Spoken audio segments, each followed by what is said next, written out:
शुरुआत में किसी ने भी इस तबाही पर ध्यान नहीं दिया। सबसे पहले लगातार कई दिनों तक भयंकर गर्मी पड़ी, तापमान तो 45 डिग्री के भी पार चला गया। और फिर खेत सूखने लगे, झीलों का पानी सूख गया। जब तक लोगों को असल में इस खतरे का एहसास हुआ, तब तक कयामत आ चुकी थी।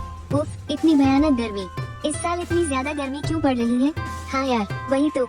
लगातार 3 दिनों से तापमान 40 डिग्री के पार है। ये गर्मी तो इंसान को पागल ही कर देगी। ऑफिस से लौटते वक्त रास्ते में लोग बहुत जल्दी में थे। मेन रोड पर कोई भी नहीं रुक रहा था। सब लोग गर्मी से बचने के लिए तेजी से किसी न किसी बिल्डिंग में घुस रहे थे। मैंने चौराहे पर रेड लाइट होने पर अपनी कार रोकी और एक नजर अपने फोन पर डाली।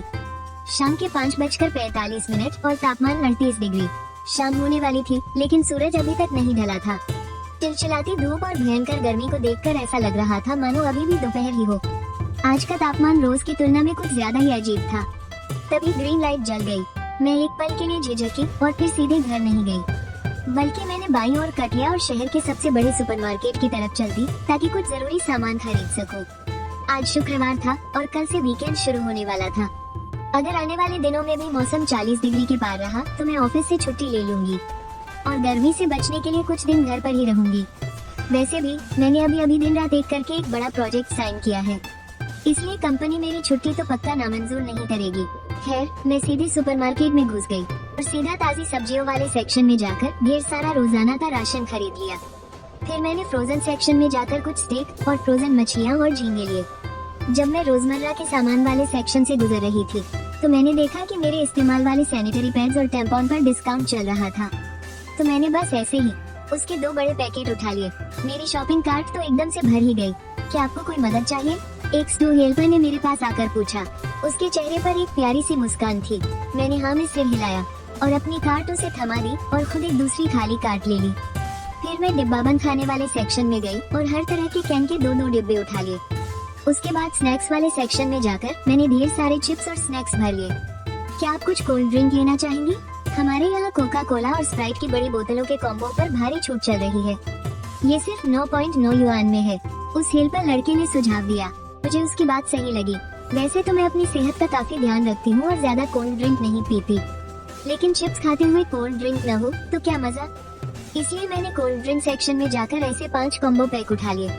कुल मिलाकर 10 बोतलें हो गयी। साथ ही मैंने उस लड़के से 2 पेटी मिनरल वाटर भी रखवा लिया। अब मेरी तीसरी कार्ट भी पूरी तरह भर चुकी थी।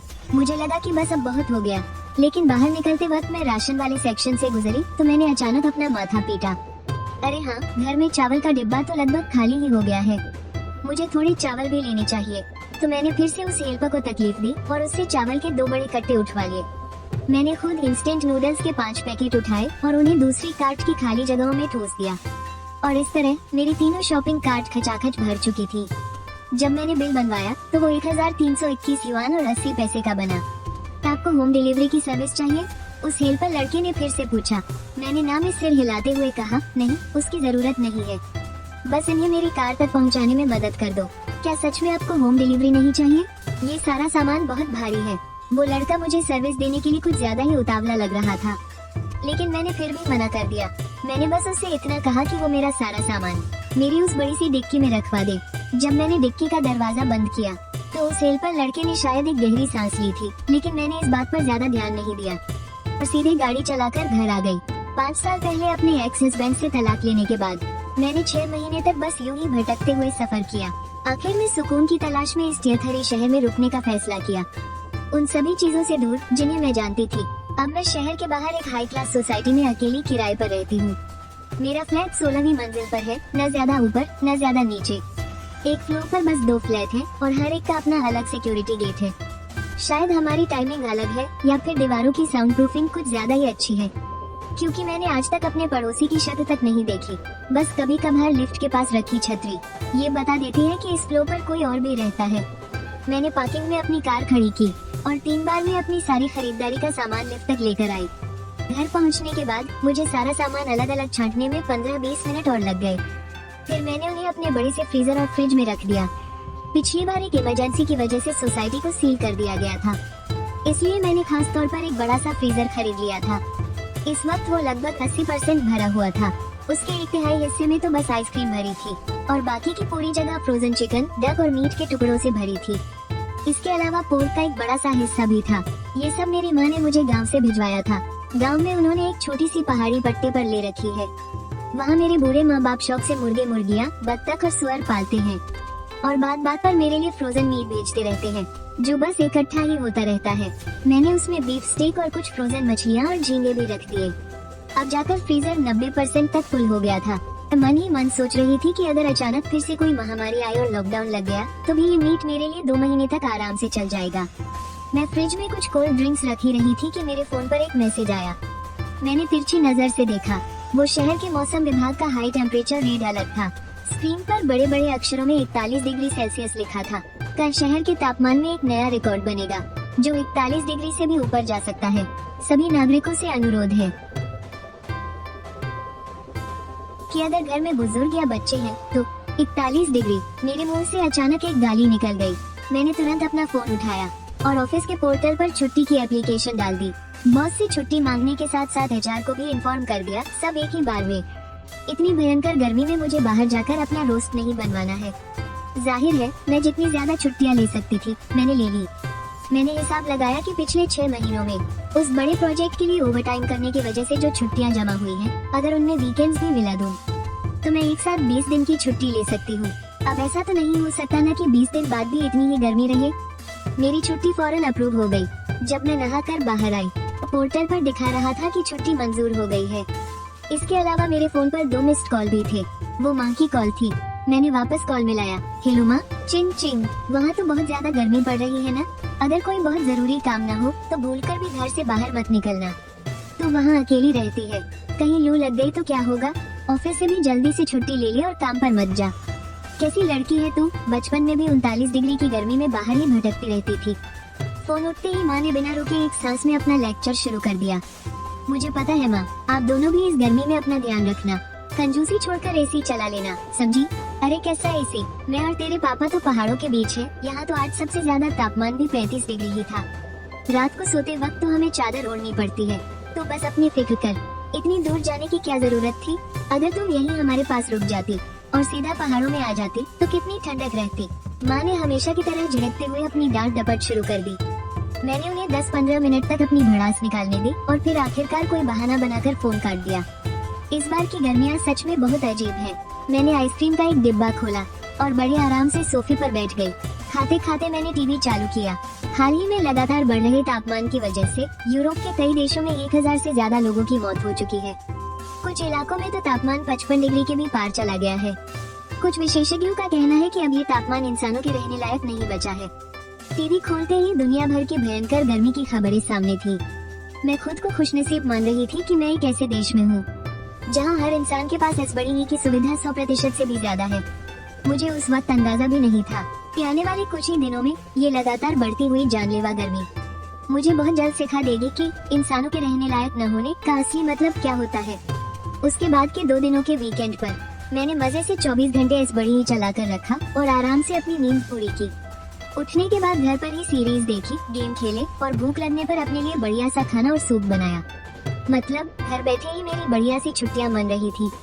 ऐसा ही चलता रहा। सोमवार तक मैं बड़े मजे से सो रही थी कि अचानक फोन की घंटी ने मेरी नींद तोड़ दी। स्क्रीन पर देखा तो मेरी कलीग हुआंग लिंग का फोन था। छिंग छिंग, आज तुम ऑफिस क्यों नहीं आई? मैंने छुट्टी ले ली है और वो भी लंबी छुट्टी।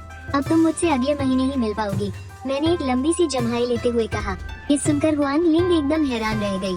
सच में एचआर बता रहे थे कि तुमने अपनी सारी एनुअल लीव और बची हुई छुट्टियां एक साथ ले ली है। मुझे तो यकीन ही नहीं हो रहा था। क्या घर पर कोई दिक्कत आ गई है? ऑफिस में वो मेरी सबसे अच्छी दोस्त थी, इसलिए मैं झट से उठकर बैठ गई। अरे नहीं, कोई बात नहीं है, बस इतनी भयंकर गर्मी हो रही है कि मेरा काम पर जाने का मन ही नहीं किया। सोचा थोड़ा आराम कर लूं। तुम मेरी फिक्र मत करो यार। अरे दीदी, सिर्फ गर्मी की वजह से ऑफिस नहीं आई? तुम्हारा दिमाग तो खराब नहीं हो गया है? कोई दुनिया का अंत थोड़ी ना आ गया है। हाय गर्मी, गर्मी से दुनिया का अंत सुना नहीं है क्या तुमने? मैंने हंसते हुए कहा। मुझे तुमसे सच में जलन हो रही है कि तुमने अभी छुट्टी ले ली। मेरे प्रोजेक्ट का थोड़ा सा काम अभी बचा है, वरना मैं भी छुट्टी ले लेती। तुम्हें पता है, आज सुबह जब मैं ऑफिस आ रही थी ना, तो धूप से मेरे हाथों के पीछे की चमड़ी तक जलकर लाल हो गई। हुआंग लिंग ने इसी तरह थोड़ी और बड़बड़ की और फिर फोन रख दिया। मैंने समय देखा, सुबह के 8:45 हो रहे थे। इतनी सुबह सुबह क्या धूप सच में इतनी चुभने वाली हो गई है? मैं बिस्तर से उठी, अपने ब्लैकआउट पर्दे हटाए और बाहर का हाल देखने के लिए थोड़ी सी खिड़की खोली। खोलते ही गर्म हवा का एक जोरदार थपेड़ा मेरे चेहरे पर लगा। बाहर की हवा इतनी गर्म थी कि सामने की चीजें भी धुंधली और कांपती हुई दिख रही थी। मैंने झटपट खिड़की बंद की और पर्दे वापस खींच दिए। हद है यार, ये तो जानलेवा गर्मी है। ऐसे मौसम में बेचारे वो लोग कैसे जिंदा रहेंगे जिन्हें बाहर धूप में काम करना पड़ता है। मैंने मौसम का ऐप चेक किया, उसमें तापमान 39 डिग्री दिखा रहा था, लेकिन तभी पेज अपने आप रिफ्रेश हुआ और तापमान बढ़कर 40 डिग्री हो गया। और सबसे डरावनी बात तो ये थी कि आने वाले कुछ घंटों का तापमान लगातार और भी बढ़ता हुआ दिखा रहा था। सुबह 10 बजे 41 डिग्री, सुबह 11 बजे 41 डिग्री, 12 बजे 42 डिग्री, 13 बजे 43 डिग्री, 14 बजे 43 डिग्री। मैं पागल हो गया हूँ या ये मौसम विभाग वाले पागल हो गए हैं? कल तक तो सबसे ज्यादा तापमान 40 डिग्री था और आज दोपहर 2 बजे ही ये 43 डिग्री तक पहुँच जाएगा। मैंने डरते डरते अपने लिए थोड़ा बहुत नाश्ता बनाया, खाया और फिर कचरा समेट लिया। सोचा इससे पहले कि गर्मी और ज्यादा बढ़े, नीचे जाकर कचरा फेंक आऊं। जैसे ही मैंने दरवाजा खोला, मेरी मुलाकात हमारी सोसाइटी के मैनेजर चेन से हो गई। उसने अभी अभी मेरे सामने वाले पड़ोसी का दरवाजा खटखटाया ही था। अरे वाह, आप भी यही हैं, तो आप भी साथ में सुन लीजिए। उसने मेरी तरफ पलटा और मुझे देखकर मुस्कुरा दिया। मैंने भी उसे देखकर मुस्कान दे दी। फिर मैंने उस पड़ोसी को देखा जिसे मैंने पहले कभी नहीं देखा था। वो थोड़े लंबे बालों वाला एक आदमी था जिसकी आंखों के नीचे काले घेरे थे। ऐसा लग रहा था जैसे वो अभी अभी सोकर उठा हो। जैसे ही हमारी नजरें मिली, हमने एक दूसरे को देखकर बस सिर हिला दिया। चेन कहने लगा, बात दरअसल ये है, मैं ये बताने आया हूँ कि इतनी ज्यादा गर्मी की वजह से आने वाले कुछ दिनों में लाइट जा सकती है। अगर बत्ती गुल हो जाए तो घबराने की कोई बात नहीं है। हमारी सोसाइटी में सोलर पावर का इंतजाम है। लाइट जाने के बाद इसे चालू होने में करीब 10 मिनट लगेंगे। और हाँ, इस दौरान हो सके तो बिजली की थोड़ी बचत कीजिएगा। अपने एसपीडी का तापमान 26 डिग्री से ऊपर ही रखिए। क्या पानी भी चला जाएगा? मैंने पूछा। अभी कुछ पक्का नहीं कह सकते, लेकिन मैं यही सलाह दूंगा कि आप लोग घर में थोड़ा पीने का पानी स्टोर करके रख लें। ये गर्मी वाकई बहुत जानलेवा हो गई है। मैनेजमेंट अभी इस बारे में कोई पक्की गारंटी नहीं दे सकता, इसके लिए मैं माफी चाहूंगा। ये पर्चा है, आप इसे पढ़ लीजिएगा। सामने वाले आदमी ने सिर हिलाया और पर्चा ले लिया और बिना कुछ कहे धड़ाम से दरवाजा बंद कर दिया। लगता है उसमें तमीज नाम की कोई चीज नहीं है। चेन को बुरा नहीं लगा, उसने एक पर्चा मुझे भी थमा दिया। मैंने उससे पूछा कि क्या वो अंदर आकर थोड़ा आराम करना चाहेगा, पर उसने मना कर दिया। वो बोला कि उसे जल्दी से जल्दी इस बिल्डिंग के सारे लोगों को मिलकर ये बात बतानी है ताकि कोई इस जानकारी से अनजान न रह जाए। आप कचरा फेंकने जा रहे थे ना? लाए, मुझे दे दे, मैं फेंक दूंगा इसे। ये कहते हुए उसने मेरे हाथ से कचरे की थैली भी ले ली। 20 रुपये प्रति स्क्वायर मीटर का मेंटेनेंस चार्ज देना वाकई बेकार नहीं गया। हमारी सोसाइटी की सुविधाएं सच में बहुत एडवांस है और इनकी सर्विस भी कितनी अच्छी और परवाह करने वाली है। उसे विदा करने के बाद मैं वापस अपने घर के अंदर आ गया। दरवाजे के पास लगी स्क्रीन पर भी यही लिखा था कि भयंकर गर्मी की वजह से बिजली जा सकती है। ये बिल्कुल मेरे हाथ में मौजूद पर्चे जैसा ही था, लेकिन सच कहूँ तो अगर चेन ने मेरा दरवाजा नहीं खटखटाया होता शायद मेरा ध्यान इस पर जाता ही नहीं। Vivo Vivo Vivo. आज गुजरने वाली एम्बुलेंस और दमकल गाड़ियों की आवाजें कुछ ज्यादा ही आ रही थी और मैं यहाँ सोफे पर दुबक कर इस बड़ी की ठंडी हवा में आइसक्रीम खा रहा था। मुझे खुद पर थोड़ा गिल्ट हो रहा था। इंटरनेट पर न्यूज चैनल हर जगह पड़ रही इस जानलेवा गर्मी और उससे होने वाली तबाही की खबरें लगातार दिखा रहे थे। उनमें से एक वीडियो बहुत तेजी से वायरल हो रहा था। वो एक रिपोर्टर का वीडियो था। पहले 30 सेकंड तक उसने टोपी नहीं पहनी थी और कड़कड़ाती धूप में बाहर खड़े होकर लगातार लाइव रिपोर्टिंग कर रहा था। और फिर 31वें सेकंड में अचानक उसके सिर से धुआं निकलने लगा और देखते ही देखते उसके सिर पर आग लग गई। शुक्र है पास ही खड़े लोगों ने तुरंत उस पर पानी की बोतल उड़ेलकर आग बुझा दी। चिंता करने के लिए शुक्रिया, वो बिल्कुल ठीक है। इतनी भयानक गर्मी में कृपया बालों में ज्यादा हेयर वैक्स न लगाएं और हाँ, इतनी तेज धूप में ज्यादा देर तक काम ना करें। ये कमेंट सबसे ऊपर पिन किया हुआ था। इसे पढ़कर मुझे हंसी तो आई, लेकिन मैं हंस नहीं पाया। अंदर ही अंदर मुझे लगने लगा था कि दुनिया किसी बहुत बड़ी मुसीबत में पड़ने वाली है। 43 डिग्री, 44 डिग्री, 45 डिग्री, जैसा मैंने सोचा था। अगले कुछ दिनों तक तापमान लगातार बढ़ता ही गया और एक हफ्ते बाद तो दिन का सबसे ज्यादा तापमान 46 डिग्री तक पहुंच गया था। आधी रात को भी तापमान 39 डिग्री तक पहुंच रहा है। बाहर होने वाले सारे काम पूरी तरह से रोक दिए गए हैं। लगभग सभी कंपनियों ने वर्क फ्रॉम होम शुरू कर दिया है। बस कुछ ऐसे लोग जिनका काम रुक नहीं सकता, वही लोग मुश्किलों का सामना करते हुए अपनी ड्यूटी कर रहे हैं। कल की सबसे बड़ी खबर ये थी कि एक माँ अपने तेज बुखार से तपते बच्चे को लिए सड़क पर गिर पड़ी और जमीन छूने वाली उसकी पूरी चमड़ी जल गई। और आज की सबसे बड़ी खबर एक बहादुर इलेक्ट्रीशियन की है जो चिलचिलाती धूप में खंभे पर चढ़कर काम कर रहा था और हीट स्ट्रोक की वजह से शहीद हो गया। इंटरनेट पर अनगिनत लोग उन्हें श्रद्धांजलि दे रहे हैं, लेकिन कोई भी वो मोमबत्ती वाला इमोजी इस्तेमाल नहीं कर रहा है, क्योंकि सच में बहुत ज्यादा गर्मी है। जैसे जैसे ये भयंकर गर्मी बढ़ रही है, कई जगहों पर बिजली गुल हो रही है और गर्मी से लोगों के मरने की खबरें लगातार बढ़ती जा रही है। सरकार ने इमरजेंसी राहत के इंतजाम शुरू कर दिए हैं। स्कूलों के जितने भी ऑडिटोरियम और स्टेडियम हैं, जहां SBDE लगे हैं, सब खोल दिए गए हैं। इसके साथ ही मॉल्स को 24 घंटे चलने वाले शेल्टर होम में बदल दिया गया है, ताकि जिनके पास SBDE नहीं है वो वहां रह सके। लेकिन फिर भी गर्मी से मरने वालों की गिनती तापमान के साथ साथ बढ़ती ही जा रही है। अस्पतालों में पैर रखने की जगह नहीं है। क्या शहर, क्या गांव, हर जगह आग लगने की खबरें आ रही हैं। इंटरनेट पर हर तरफ लोग मदद मांगते हुए वीडियो डाल रहे हैं। जब से मेरी छुट्टियां शुरू हुई हैं, मैं रोज अपने मम्मी पापा को फोन करके उनका हाल चाल पूछती हूँ। हालांकि वो लोग पहाड़ों पर रहते हैं, लेकिन पिछले कुछ दिनों में वहाँ का तापमान भी 40 डिग्री तक पहुँच गया है। चिंग चिंग, तू हमारी चिंता मत कर बेटा, बस तू अपना SBDE हमेशा चालू रखना। बिजली के बिल की टेंशन बिल्कुल मत लेना। तेरे मम्मी पापा के पास बहुत पैसे हैं। अब उल्टा वही लोग मुझे SBDE चलाने के लिए मना रहे थे। हाँ माँ, चालू है SBDE, मैंने तसल्ली देते हुए कहा। आप लोग बेफिक्र रहिए, वहाँ खाने पीने का सामान पूरा है ना? हम तेरे लिए कुछ खाने का सामान भिजवा दे? पता नहीं ये आफत कब तक टलेगी। माँ की आवाज से लग रहा था कि वो बहुत घबराई हुई है। अरे बहुत है माँ, मैंने आपको बताया था ना, छुट्टियाँ शुरू होने से पहले ही मैंने खूब सारा राशन मंगवा लिया था। आराम से 3 महीने चल जाएगा। और फिर हमारी सोसाइटी वाले भी रोज ताज़ी सब्जियां भिजवा रहे हैं। फोन रखने के बाद मैंने खास तौर पर अपने दोनों फ्रिज खोलकर उनमें भरे हुए सामान की फोटो खींची और उन्हें भेज दी। इतनी भयानक तबाही देखकर पिछले कुछ दिनों से मेरी भूख ही मर गई है। कुछ ज्यादा खाया भी नहीं। दोनों फ्रिज में से बस थोड़े से फल और सब्जियां ही कम हुए हैं। चीजों को थोड़ा सलीके से रख दिया तो वो अभी भी खचाखच भरे हुए लग रहे थे। मैंने जैसे ही फोटो क्लिक करके भेजी, अचानक टीवी की स्क्रीन काली हो गई। पूरे कमरे में सन्नाटा छा गया। मैंने 2-3 बार लाइट का स्विच ऑन ऑफ करके देखा, पक्का बिजली चली गई थी। शुक्र है सोसाइटी वाले शाव चेन ने पहले ही चेतावनी दे दी थी, इसलिए मैं ज्यादा घबराई नहीं। लेकिन SBDE बंद होते ही कमरे का तापमान तेजी से बढ़ने लगा। हवा में एक अजीब सी घुटन होने लगी। मैं जो भी सांस अंदर ले रही थी वो पहले से कहीं ज्यादा गर्म लग रही थी। कुछ ही मिनटों में मैं पसीने से पूरी तरह तरबतर हो गई। मैंने जल्दी से फ्रिज खोला, एक आइसक्रीम निकाली और जमीन पर बैठकर उसे खाने लगी। मैं साथ ही बिजली आने का इंतजार भी कर रही थी। आइसक्रीम खत्म हो गई, लेकिन लाइट अभी तक नहीं आई थी। मैंने एक और आइसक्रीम खा ली, फिर भी लाइट नहीं आई। अब मेरी बेचैनी बढ़ने लगी थी। मैं इंटरकॉम से सोसाइटी के ऑफिस में फोन करके पूछने ही वाली थी कि तभी टिक टोन, दरवाजे की घंटी बजी। मैंने दरवाजे के पीप होल से बाहर झांका। सामने वाले फ्लैट का आदमी खड़ा था, वही काले घेरे वाली आंखें और माथे से टपकता हुआ पसीना। वो मेरे दरवाजे पर खड़ा था। दरवाजा खोलूं या नहीं, मैं थोड़ा हिचकिचाई। फिर मैंने दरवाजे की सेफ्टी चेन लगा दी और दरवाजे को बस जरा सा खोला। क्या काम है? मैंने पूछा। उस आदमी ने अपने हाथ में पकड़ी हुई चीज की तरफ इशारा किया। मैंने ध्यान से देखा, वो एक आइसक्रीम थी। मैंने अभी सोसाइटी ऑफिस में फोन किया था। वो बोल रहे हैं कि लाइट आने में आधा घंटा और लगेगा। तुम्हारा तो गर्मी से बुरा हाल हो गया होगा ना? ये आइसक्रीम खा लो, थोड़ी ठंडक मिलेगी। मेरे पास और भी बहुत है, अगर तुम्हें गर्मी लगे तो मुझसे और ले सकती हो।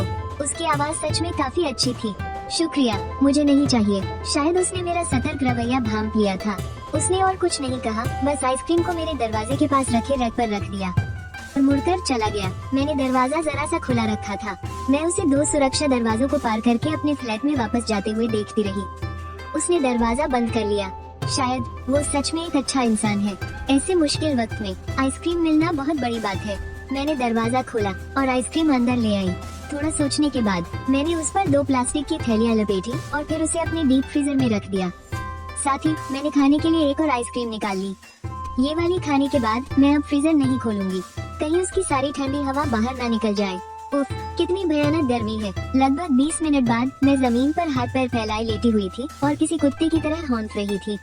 बहुत गर्मी थी, लेकिन खिड़की खोलने की हिम्मत नहीं हो रही थी। डर था कि बाहर और भी ज्यादा गर्मी होगी।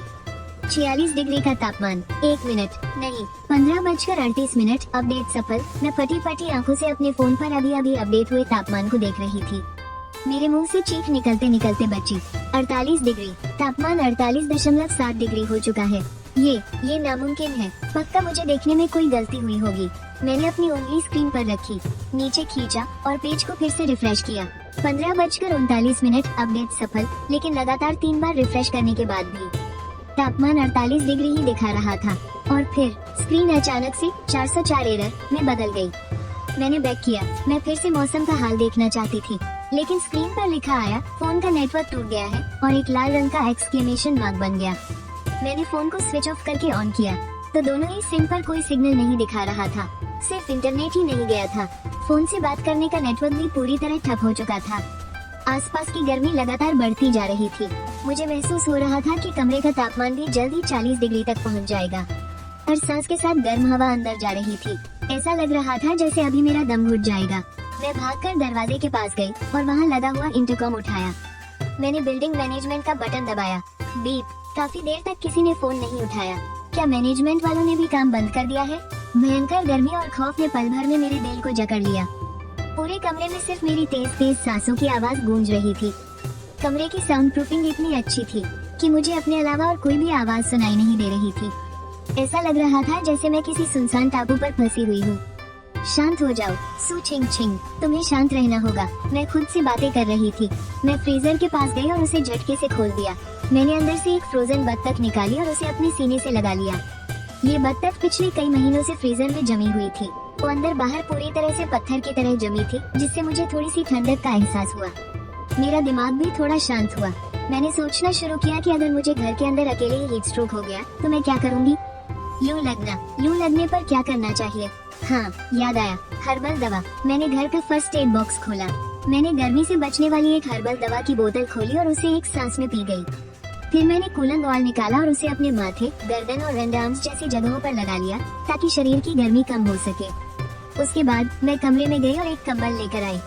मैंने उसे सीधा बाथरूम में रखे पानी के एक बड़ी से टब में पूरी तरह भिगो दिया और फिर उस गीले कंबल को अपने ऊपर ओढ़ लिया। मैं जो कुछ भी कर सकती थी मैंने कर लिया था। मैं एक ही सांस में आइसक्रीम खाते हुए बार बार दीवार पर टंगी घड़ी को देख रही थी। मुझे पछतावा हो रहा था कि मैंने थर्मामीटर वाली डिजिटल घड़ी क्यों नहीं ली। अब पता ही नहीं चल रहा कि कमरे का तापमान कितना है। खैर, तापमान पता होता तो भी मैं क्या ही कर लेती। Beep beep beep. पता नहीं कितना समय बीत गया, शायद कुछ मिनट या शायद आधा घंटा। तभी अचानक दरवाजे का इंटरकॉम बज उठा। मैंने इतने झटके से मुड़कर देखा कि मेरी गर्दन में मोच आते आते बची। ध्यान दे, सभी निवासी कृपया ध्यान दे। हमारा शहर इस वक्त भयंकर गर्मी की मार झेल रहा है। धूप की वजह से सोसाइटी के सोलर पैनल खराब हो गए हैं। फिलहाल बिजली बहाल करना मुमकिन नहीं है। आप सब गर्मी से बचने के लिए कुछ देर अंडरग्राउंड पार्किंग में जा सकते हैं। अभी बेसमेंट 1 का तापमान 39.8 डिग्री है और बेसमेंट 2 का तापमान 38 डिग्री है। अरे हाँ, अंडरग्राउंड पार्किंग। मेरे दिमाग में ये बात पहले क्यों नहीं आई? मैं बस दरवाजा खोलकर भागने ही वाली थी। फिर कुछ सोचकर मैंने एक बैकपैक लिया और उसमें एक जमी हुई फ्रोजन डक डाल दी।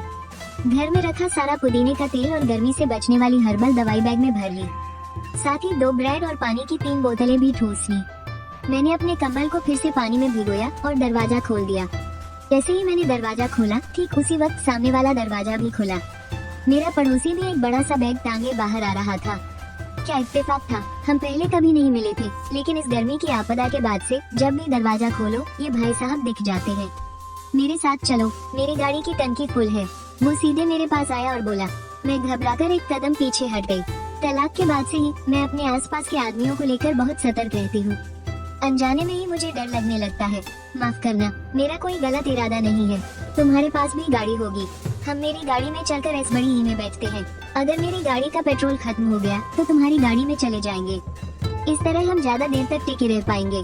उसने मेरी आंखों में देखते हुए कहा। वो थोड़ा घबराया हुआ सा लग रहा था। कॉरिडोर में खिड़कियाँ थी। बाहर से कड़कड़ाती धूप अंदर आ रही थी। यहाँ तो कमरे से भी ज्यादा गर्मी थी। जो हवा में सांस के जरिए ले रही थी वो भी आग की तरह जल रही थी। मेरी आंखों के आगे तो अंधेरा छाने लगा था। मैंने हौंकते हुए दरवाजे के पास से अपनी गाड़ी की चाबी उठाई और दरवाजा बंद कर दिया। ठीक है, चलो, इस भयंकर प्राकृतिक आपदा में कोई भी अकेले नहीं बच सकता। एक दूसरे का साथ देकर ही जिंदा रहा जा सकता है। मुझे उसकी बात माननी ही पड़ी। मेरा पड़ोसी मेरे आगे आगे चलने लगा। जैसे ही उसने सीढ़ियों का दरवाजा खोला, पल भर में ठंडी हवा का एक झोंका आया। 16वीं मंजिल। आम दिनों में यहाँ कोई सीढ़ियों का इस्तेमाल नहीं करता, लेकिन हवा का ज्यादा आना जाना न होने की वजह से हमेशा गर्म रहने वाली ये सीढ़ियाँ आज अजीब तरह से ठंडी लग रही थी। मुझे लगा कि बेसमेंट यकीनन और भी ज्यादा सुकून देने वाला होगा। गर्मी से राहत पाने की उस बेचैनी ने मेरे कदमों की रफ्तार बढ़ा दी। जल्दी मुझे सीढ़ियों पर दौड़ते कदमों की आवाजें गूंजती हुई सुनाई देने लगी। हर तरफ से भाग दौड़ की आवाजें, लोगों की गालियां और बच्चों के रोने की चीखें आ रही थी। शायद बिल्डिंग के बाकी लोग भी सोसाइटी का अनाउंसमेंट सुनकर बाहर आ गए थे। 5वीं मंजिल से गुजरते हुए मैंने देखा कि एक सफेद बालों वाले बुजुर्ग दीवार के सहारे जमीन पर बैठे हैं। पास से गुजरते लोगों का उन पर कोई असर नहीं हो रहा था। दादाजी, आप ठीक तो है ना? मैंने रुककर उनसे पूछा। मेरे पैरों में अब जान नहीं बची, मैं नहीं चल सकता। तुम मेरी फिक्र मत करो, जल्दी यहाँ से भाग जाओ।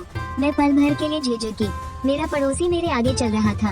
वो तो मोड़ तक पहुँच गया था, लेकिन मेरी और उस बूढ़े आदमी की बात सुनकर वापस लौट आया।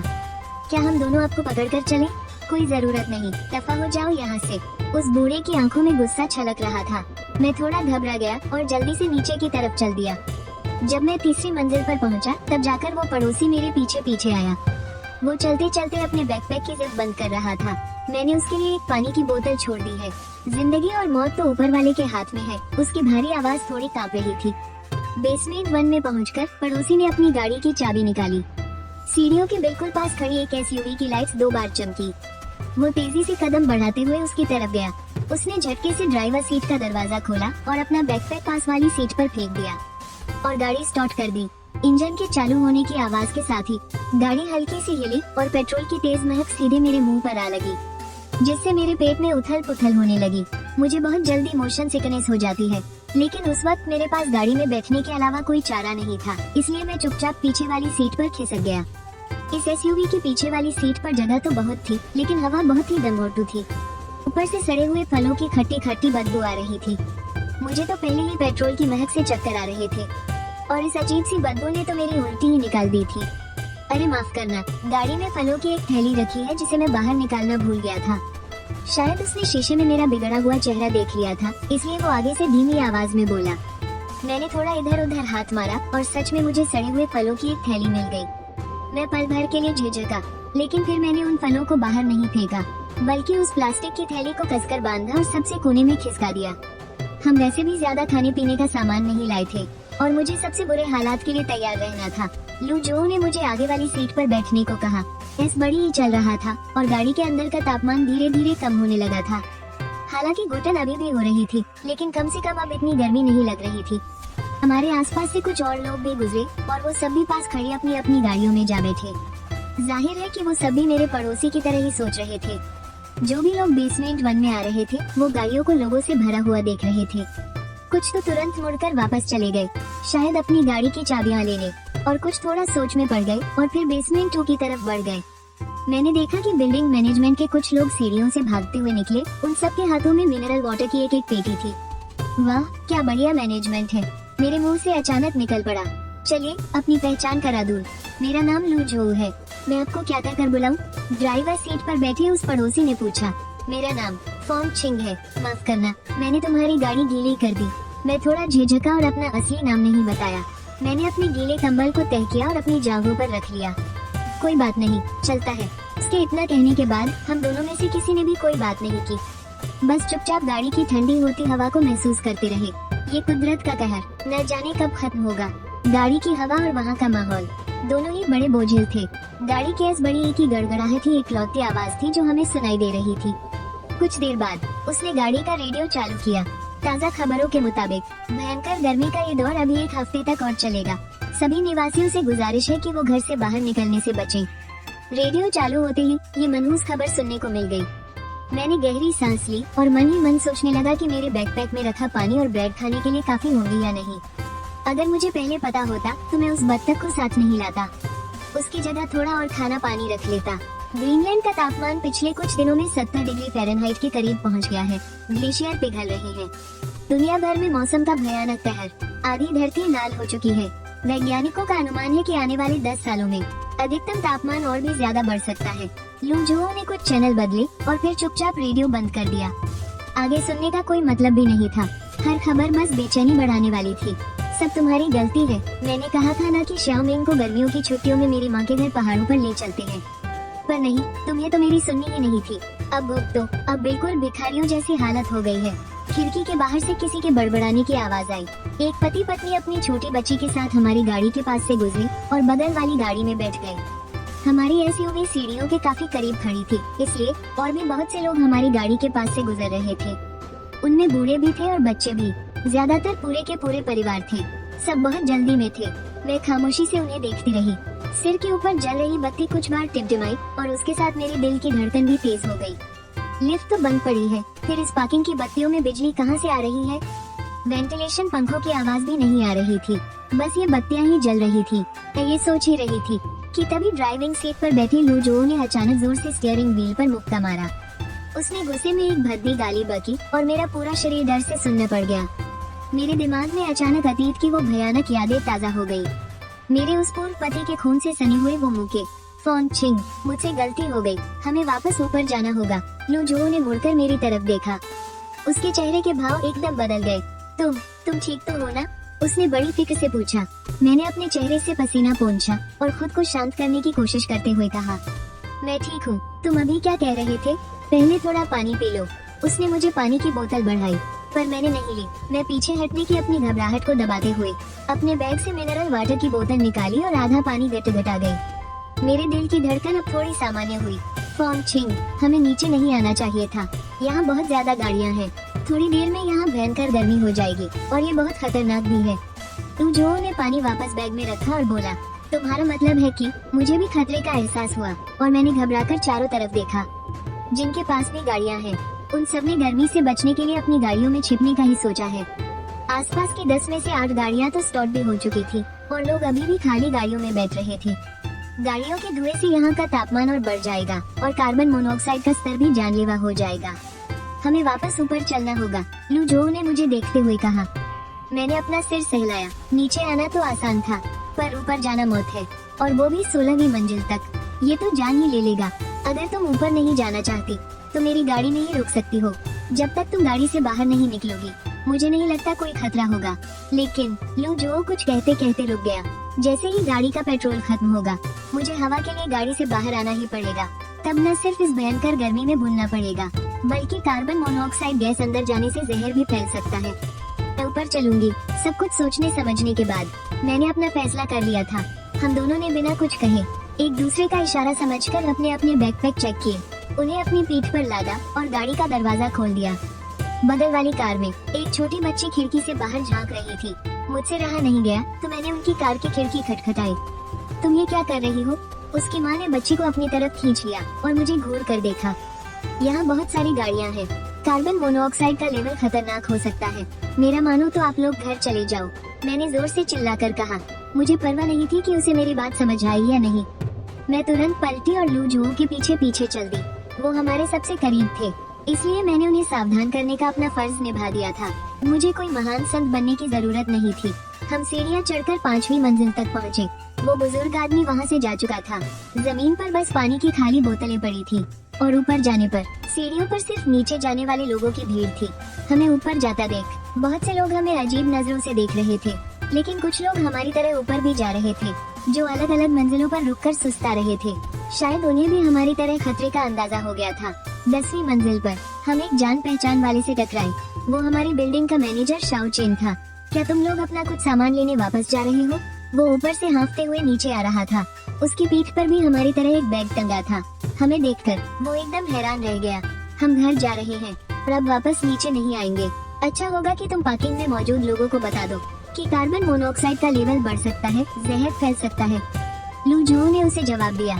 शाओ चेन के चेहरे के भाव अचानक बदल गए। उसने धीरे से कुछ बड़बड़ाया, फिर अचानक वो लू जो के कान के पास आया और धीरे से कुछ फुसफुसाया। मैंने देखा कि लू जो का चेहरा उलझन से, हैरानी और फिर खौफ में बदल गया। लू जो ने पूछा, क्या तुम सच कह रहे हो? शाओ चेन बोला, भगवान तुम्हारा भला करे, अपना ख्याल रखना। शाओ चेन ने लू जो का कंधा थपथपाया और जल्दबाजी में नीचे की तरफ भाग गया। उसने क्या कहा? मैंने घबराते हुए पूछा। लू जो मेरी तरफ पलटा। उसका चेहरा बहुत गंभीर था। उसके माथे से पसीने की मोटी मोटी बूंदें टपक रही थी। फ्रैंक छिंग, मुझे नहीं पता कि मेरा फैसला सही है या नहीं। अब तुम्हें चुनना होगा, ऊपर घर की तरफ जाना है या वापस नीचे अपनी कार में। शाओ चेन ने अभी बताया कि इस वक्त बाहर तापमान 48 डिग्री नहीं बल्कि 56 डिग्री है। 56 डिग्री, तुम समझ रही हो इसका मतलब? 56 डिग्री में तो वायरस भी सिर्फ 30 मिनट जिंदा रह सकता है। इंसानों का क्या होगा? मेरी सांसें उखड़ रही थी और वो भी बुरी तरह हाँफ रहा था। उस छोटी सी जगह में सिर्फ हम दोनों के हाँफने की आवाजें गूंज रही थी और हमारे आसपास की गर्मी लगातार बढ़ रही थी। सांस लेना और छोड़ना भी ऐसा लग रहा था जैसे हम किसी सोना बाथ में बैठे हो। एकदम दमघोटू गर्मी, बेचैनी बढ़ती जा रही थी। 56 डिग्री, लेकिन इंडिया में तो कई सालों से तापमान 55 डिग्री तक जा रहा है ना? मैंने पलटकर पूछा। यह आंकड़ा इतना डरावना था कि मुझे लगा लुझो ने पक्का कुछ गलत सुना होगा। शायद 46 डिग्री होगा। 46 डिग्री भी बहुत डरावना है। इतने कम समय में तापमान अचानक 56 डिग्री कैसे पहुंच सकता है? लुझो ने सख्त आवाज में कहा। मैं तुमसे पूछ रहा हूँ, तुम घर जाना चाहती हो या वापस कार में? तुम क्या चाहते हो, घर जाना या कार में? मैंने वही सवाल उस पर वापस उछाल दिया। मैं घुटनों पर हाथ रखे हाँफ रही थी। इस भयानक गर्मी की वजह से हवा में ऑक्सीजन कम महसूस हो रही थी। ऊपर से हम इतनी सीढ़ियाँ चढ़ चुके थे। मुझे ऐसा लग रहा था जैसे मेरा पूरा शरीर आग से जलने लगा है। लुझो ने कोई जवाब नहीं दिया, बस पानी की एक बोतल खोली, आधी बोतल पी ली और बाकी आधा पानी अपने सिर पर डाल लिया। गर्मी से उसका चेहरा लाल हो गया था। आंखों के नीचे के काले घेरे तो जैसे गायब ही हो गए थे। मैंने भी अपने बैग से बची हुई आखिरी पानी की बोतल निकाली और उसकी तरह ही आधा पानी पी लिया। बचा हुआ पानी अपने सिर पर उड़ेल लिया। पानी की ठंडी बोतल मेरी 80% पिघल चुकी फ्रोजन बत्तख से सटी हुई थी। उससे थोड़ी ठंडक मिली जिससे मेरे दिमाग को जरा होश आया। गर्मी से भून चुके अपने दिमाग पर जोर डालकर मैंने सोचने की कोशिश की। शाम के 4:30 बज रहे थे। सूरज ढलने में अभी कम से कम 1.5 घंटा बाकी था। अगर इस बड़ी ही नहीं चला तो घर के अंदर और बाहर के तापमान में बस 3 से 5 डिग्री का ही फर्क होता है। इसका मतलब है कि अगर मैं घर गया तो मुझे 50 डिग्री से भी ज्यादा की जानलेवा गर्मी सहनी पड़ेगी। लेकिन अगर मैं वापस गाड़ी में जाता हूँ, मैं अभी सोच ही रहा था कि अचानक मुझे शीशा टूटने की तेज आवाज सुनाई दी। इतनी भयंकर गर्मी से खिड़कियों के लोहे के फ्रेम पिघलकर टेढ़े हो गए थे और शीशे चटक रहे थे। आग जैसी तपती हुई हवा का एक झोंका सीधा अंदर आया। हमें यहाँ से निकलना ही होगा। मैं तो घर जा रहा हूँ, तुम अपना देख लो, लुझो ने घबराते हुए कहा और तुरंत सीढ़ियों की तरफ दौड़ पड़ा। मैंने भी बिना कुछ सोचे समझे उसके पीछे दौड़ लगा दी। इस गर्मी का कहर हमारी सोच से भी परे था। हम जैसे ही आगे बढ़े, हमें हर तरफ से शीशे टूटने की खौफनाक आवाजें आने लगी। कुछ तो खिड़की से निकलकर सीधा नीचे गिर रहे थे। शीशे के टुकड़े हर तरफ फर्श पर बिखरे थे। 13वीं मंजिल। मेरी हालत कुत्तों जैसी हो गई थी। जीभ बाहर लटकी हुई और मेरी सांसें फूल रही थी। उबलती हुई रेलिंग को पकड़े पकड़े मेरे पैर सुन्न पड़ गए थे। मुझसे चला नहीं जा रहा था। तभी लुझो ने पीछे मुड़कर मुझे जोर से खींचा। उसने मुझे घसीटते हुए ऊपर भगाया। ऐसा लग रहा था जैसे ये गर्मी कोई जिंदा दानव हो जो आग उगलने वाले ड्रैगन का रूप लेकर हमारे पीछे पड़ा हो, जो हजारों डिग्री की आग उगल रहा था और किसी भी पल हमें जलाकर राख कर सकता था। 14वीं मंजिल, 15वीं मंजिल। उफ, इतनी गर्मी की शरीर से पसीने की बूंद गिरते ही भाप बन रही थी। आखिरी मंजिल तक आते आते तो मैं घुटनों के बल रेंगने लगा था। मेरे हाथ फर्श पर पड़ते ही बुरी तरह जल रहे थे, लेकिन दर्द से चीखने के लिए भी मेरे गले में ताकत नहीं बची थी। हमें जल्दी अंदर जाना होगा। लुझो हड़बड़ाहट में अपनी चाबियां ढूंढने लगा, पर उसे चाबी मिल ही नहीं रही थी। मैंने पीछे से उसकी शर्ट पकड़ी और अपने घर के दरवाजे की तरफ इशारा किया। पासवर्ड है 0726। बीप, घर में आपका स्वागत है। शुक्र है गर्मी से दरवाजे का लॉक खराब नहीं हुआ था। हम गिरते पड़ते किसी तरह अंदर घुसे। अंदर बची हुई थोड़ी सी ठंडी हवा को हमने ऐसे खींचा जैसे जिंदगानी मिल गई हो। वाह, कितना बड़ा फ्रीजर है। मैंने लुझो की खुशी से भरी आवाज सुनी। हमारा घर आना एकदम सही फैसला था। मैंने बहुत सारी बर्फ जमा करके रखी थी क्योंकि मुझे लगा था पानी चला जाएगा। बाथरूम में भी मैंने बहुत सारा पानी भर कर रखा है। अब हम बाकी का 1.5 घंटा आराम से काट लेंगे, कोई दिक्कत नहीं होगी। कुछ ही देर बाद मैं पानी से भरे बाथटब में लेटा हुआ था और मेरे आसपास कई फ्रोजन मुर्गियां तैर रही थी। लुझो सामने टॉयलेट सीट के ढक्कन पर बैठा था। उसके पैरों के पास पानी के टब में एक फ्रोजन बत्तख पड़ी थी। वो अपने पैर पानी से भरे टब में डुबोए हुए था और एक टब उसने अपनी जांघों पर भी रखा था। उस टब में हाथ डालकर उसने एक फ्रोजन बत्तख को कसकर पकड़ा हुआ था ताकि ठंडक मिल सके। पूरे बाथरूम में जमे हुए फ्रोजन मुर्गियां और बत्तखें बिखरी हुई थी। ये नजारा बड़ा ही अजीब और मजेदार था, पर सच कहूँ तो बस काम चलना चाहिए। कम से कम बाथरूम का तापमान तो कम हो गया था, इतना कि हम जिंदा रह सके। भाई, तू भी ना सच में एक नंबर का जुगाड़ी है।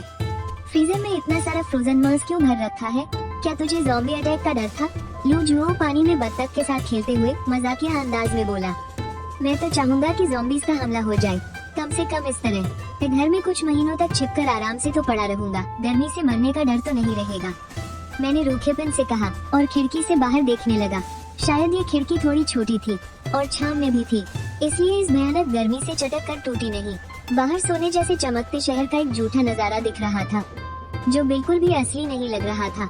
अगर ये कोई सपना है ना, तो मैं बस जल्दी से जागना चाहता हूँ। 2 घंटे बाद आखिरकार सूरज ढल ही गया। शहर की छतों से वो सुनहरी चमक गायब हो गई और अंधेरे ने धीरे धीरे पूरी जमीन को अपनी चादर में लपेट लिया। 1 और घंटा बीत गया। मैंने खिड़की से बाहर देखा तो कुछ मंजिलों पर मोमबत्तियों की रोशनी झिलमिला रही थी। लगता है अभी भी बहुत से लोग अपनी जान बचाने के लिए घरों में ही डटे हुए हैं। लू जो ने दरवाजा खोला और बाथरूम से बाहर आया। उसने एक गहरी सांस ली और फिर एक लंबी सांस छोड़ते हुए बोला, आखिरकार थोड़ी ठंडक मिली।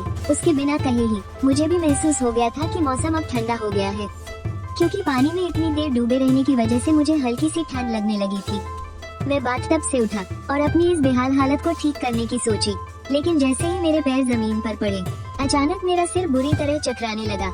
अरे नहीं, अगले ही पल मेरी आंखें अपने आप बंद होने लगी और मैं पूरी तरह से बेहोश हो गया। फिर जब मेरी आंखें खुली तो सबसे पहले मुझे लिविंग रूम का पंखा और लाइट दिखाई दी। मैं लिविंग रूम के फर्श पर पड़ा हुआ था। बाहर आसमान में हल्की सी सफेदी छाने लगी थी। इसका मतलब मैं पूरी रात बेहोश रहा।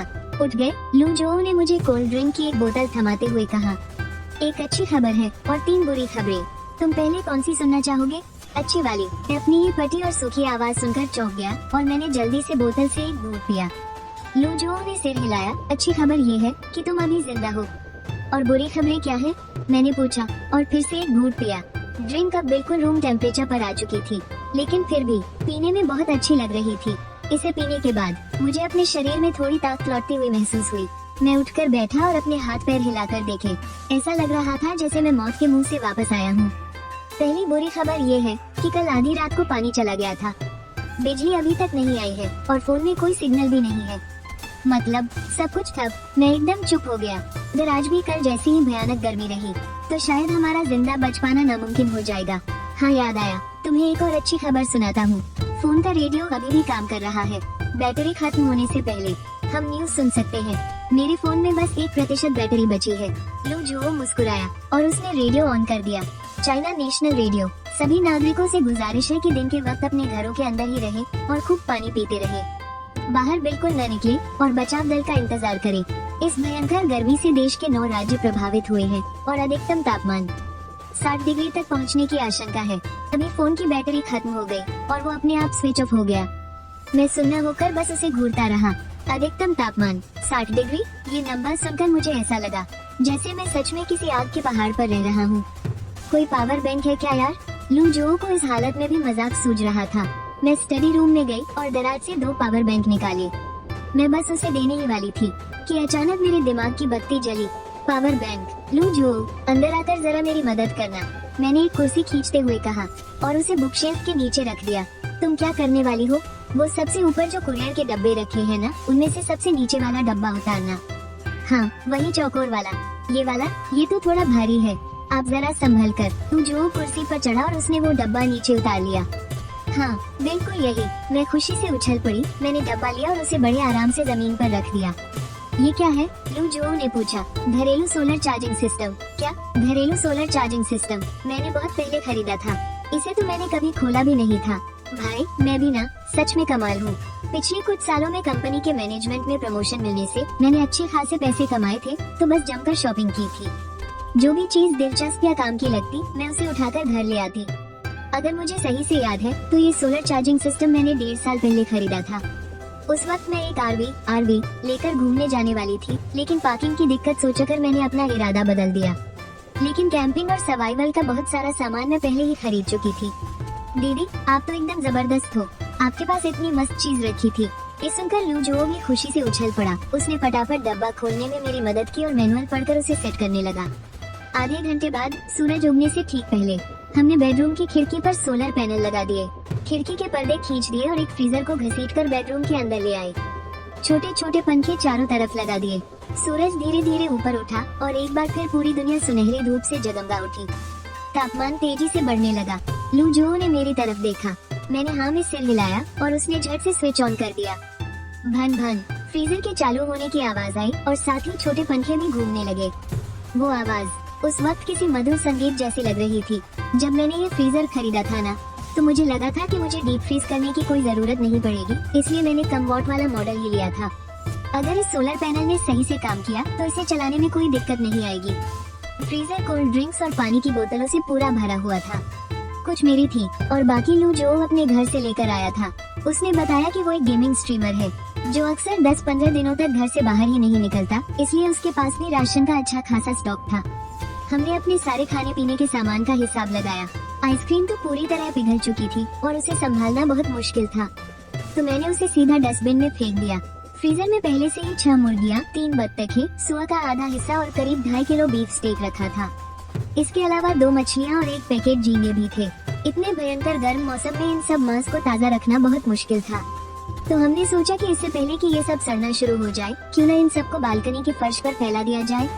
शायद आज की इस झुलसाने वाली गर्मी में भूनकर ये बिल्कुल सूख जाए, ताकि इसे लंबे समय तक बचाकर रखा जा सके। हरी पत्तेदार सब्जियां तो कल रात की गर्मी की वजह से लगभग पूरी तरह सड़ चुकी थी। उनमें से बहुत गंदी बदबू आ रही थी। हमने उन्हें खाने की हिम्मत बिल्कुल नहीं की, क्योंकि अगर पेट खराब हो गया तो लेने के देने पड़ जाते। मजबूरी में उन्हें भी बालकनी में ही डालना पड़ा। मैंने उन पर थोड़ा नमक छिड़क दिया, शायद वो भी सूखकर काम आ जाए। और हाँ, अंडे, मैंने उन्हें बस एक कपड़े में लपेटा और बालकनी के रैक पर रख दिया, इस उम्मीद में कि शायद इस गर्मी से ही वो उबल जाए। जब हम अपने स्नैक्स गिन रहे थे तो मैंने देखा कि गर्मी की वजह से चिप्स के 2 पैकेट पड़ चुके थे और वो एकदम कड़क और कुरकुरे हो गए थे। मैंने एक पॉलीथिन ली और जमीन पर गिरे सारे चिप्स उसमें भर लिए। बाकी बचे हुए सही सलामत पैकेट्स, बिस्कुट और ब्रेड को उठाकर हम बेडरूम में ले आए। डिब्बाबंद खाना और चावल अभी भी किचन की अलमारियों में ही रखे थे। हमने फिलहाल उन्हें वहीं रहने दिया। फिर सेब का एक थैला था। हमने सोचा कि ताज़ा रहते ही इन्हें फटाफट खा लेते हैं। अगले 2 दिनों का हमारा खाना यही होगा। दीदी, तुम तो सच में कमाल हो, घर में इतना सारा खाना छिपा कर रखा था, लू जो ने हैरानी से कहा। उफ, मेरे तो रोंगटे खड़े हो गए। मुझे दीदी मत बुलाओ, बस मेरे नाम से पुकारो। चिंग चिंग दीदी, चुप रहो वरना बाहर निकाल दूंगी। मैं बेडरूम से बाहर आई क्योंकि अभी तापमान बहुत ज्यादा नहीं था। स्टडी रूम से कुछ किताबें उठा लाई। जब से इन्हें खरीदा था तब से पलट कर भी नहीं देखा था। अब इस आफत के मौसम में बाहर तो जा नहीं सकते और बिजली नहीं है तो फोन भी नहीं चला सकते, तो बस पढ़ने के लिए यही सही है। लू जुओ भी समझदारी दिखाते हुए मुझे परेशान करने नहीं आया। वो दरवाजा खोलकर बाहर गया और लौटते वक्त कुछ किताबें ले आया। उसने कोने में एक कुर्सी खींची और खुद ही बैठ गया। जैसे जैसे वक्त बीता, गर्मी और बढ़ने लगी। हमने फ्रीजर को थोड़ा सा खोल दिया और छोटे पंखों को अगल बगल रखकर चालू कर दिया ताकि ठंडी हवा आए।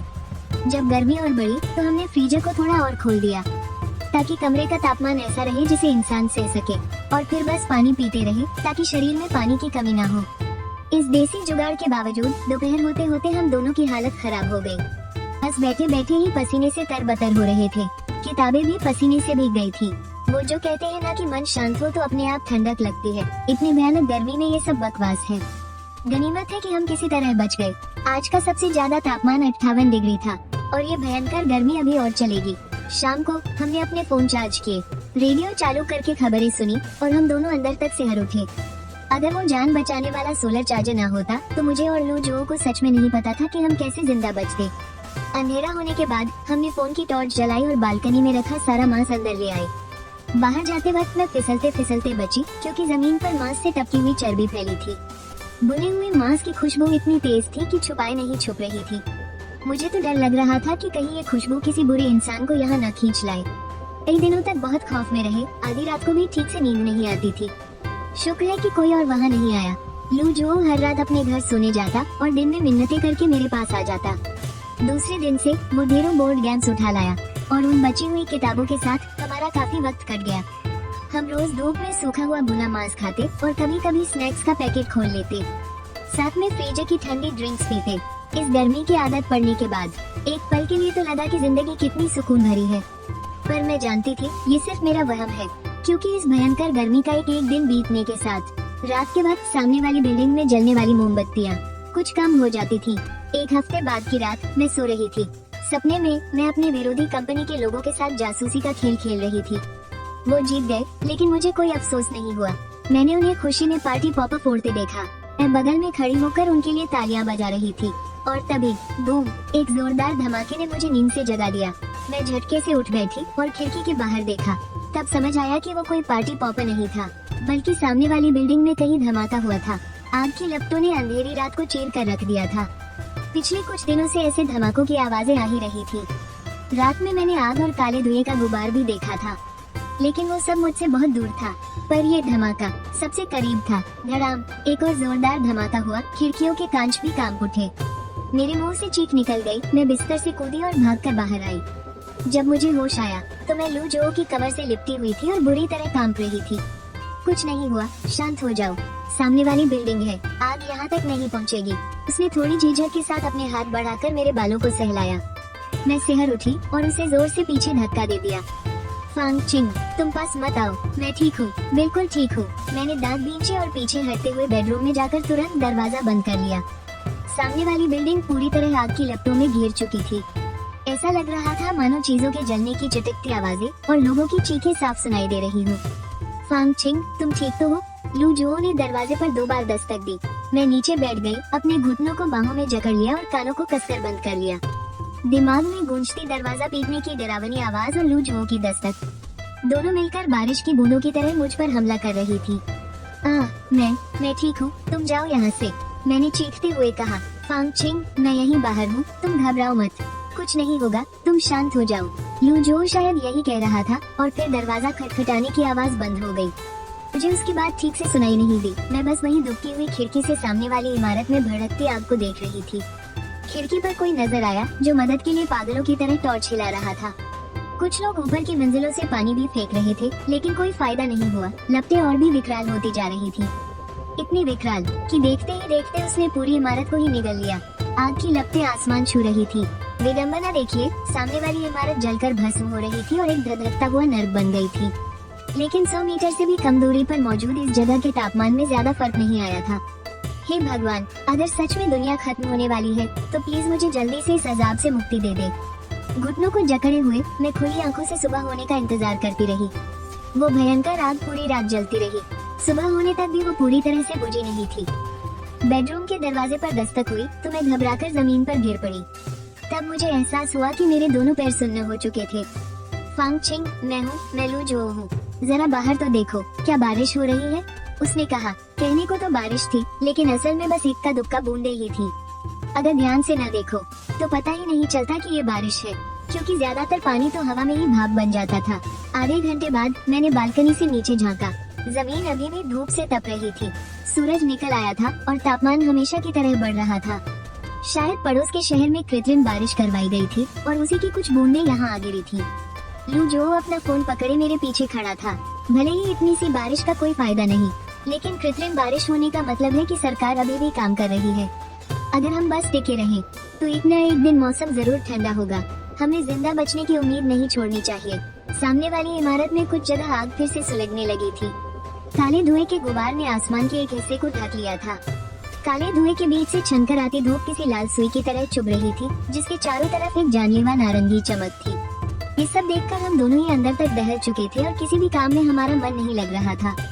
ताश खेलते हुए भी हम बार बार भूल जाते कि कौन सा पत्ता फेंका था। हारकर हमने खेलना ही बंद कर दिया और अपनी अपनी किताबें पढ़ने लगे। बीच में जब मैं वॉशरूम गई तो देखा कि बाथटब में फ्लश करने के लिए रखा हुआ पानी लगभग खत्म होने वाला है। बेसिन और बाल्टियां तो पूरी तरह सूख चुकी थी। इन दिनों पानी बचाने के लिए हमने बिना कहे ही ये नियम बना लिया था कि सिर्फ बड़े काम के लिए ही फ्लश का इस्तेमाल करेंगे।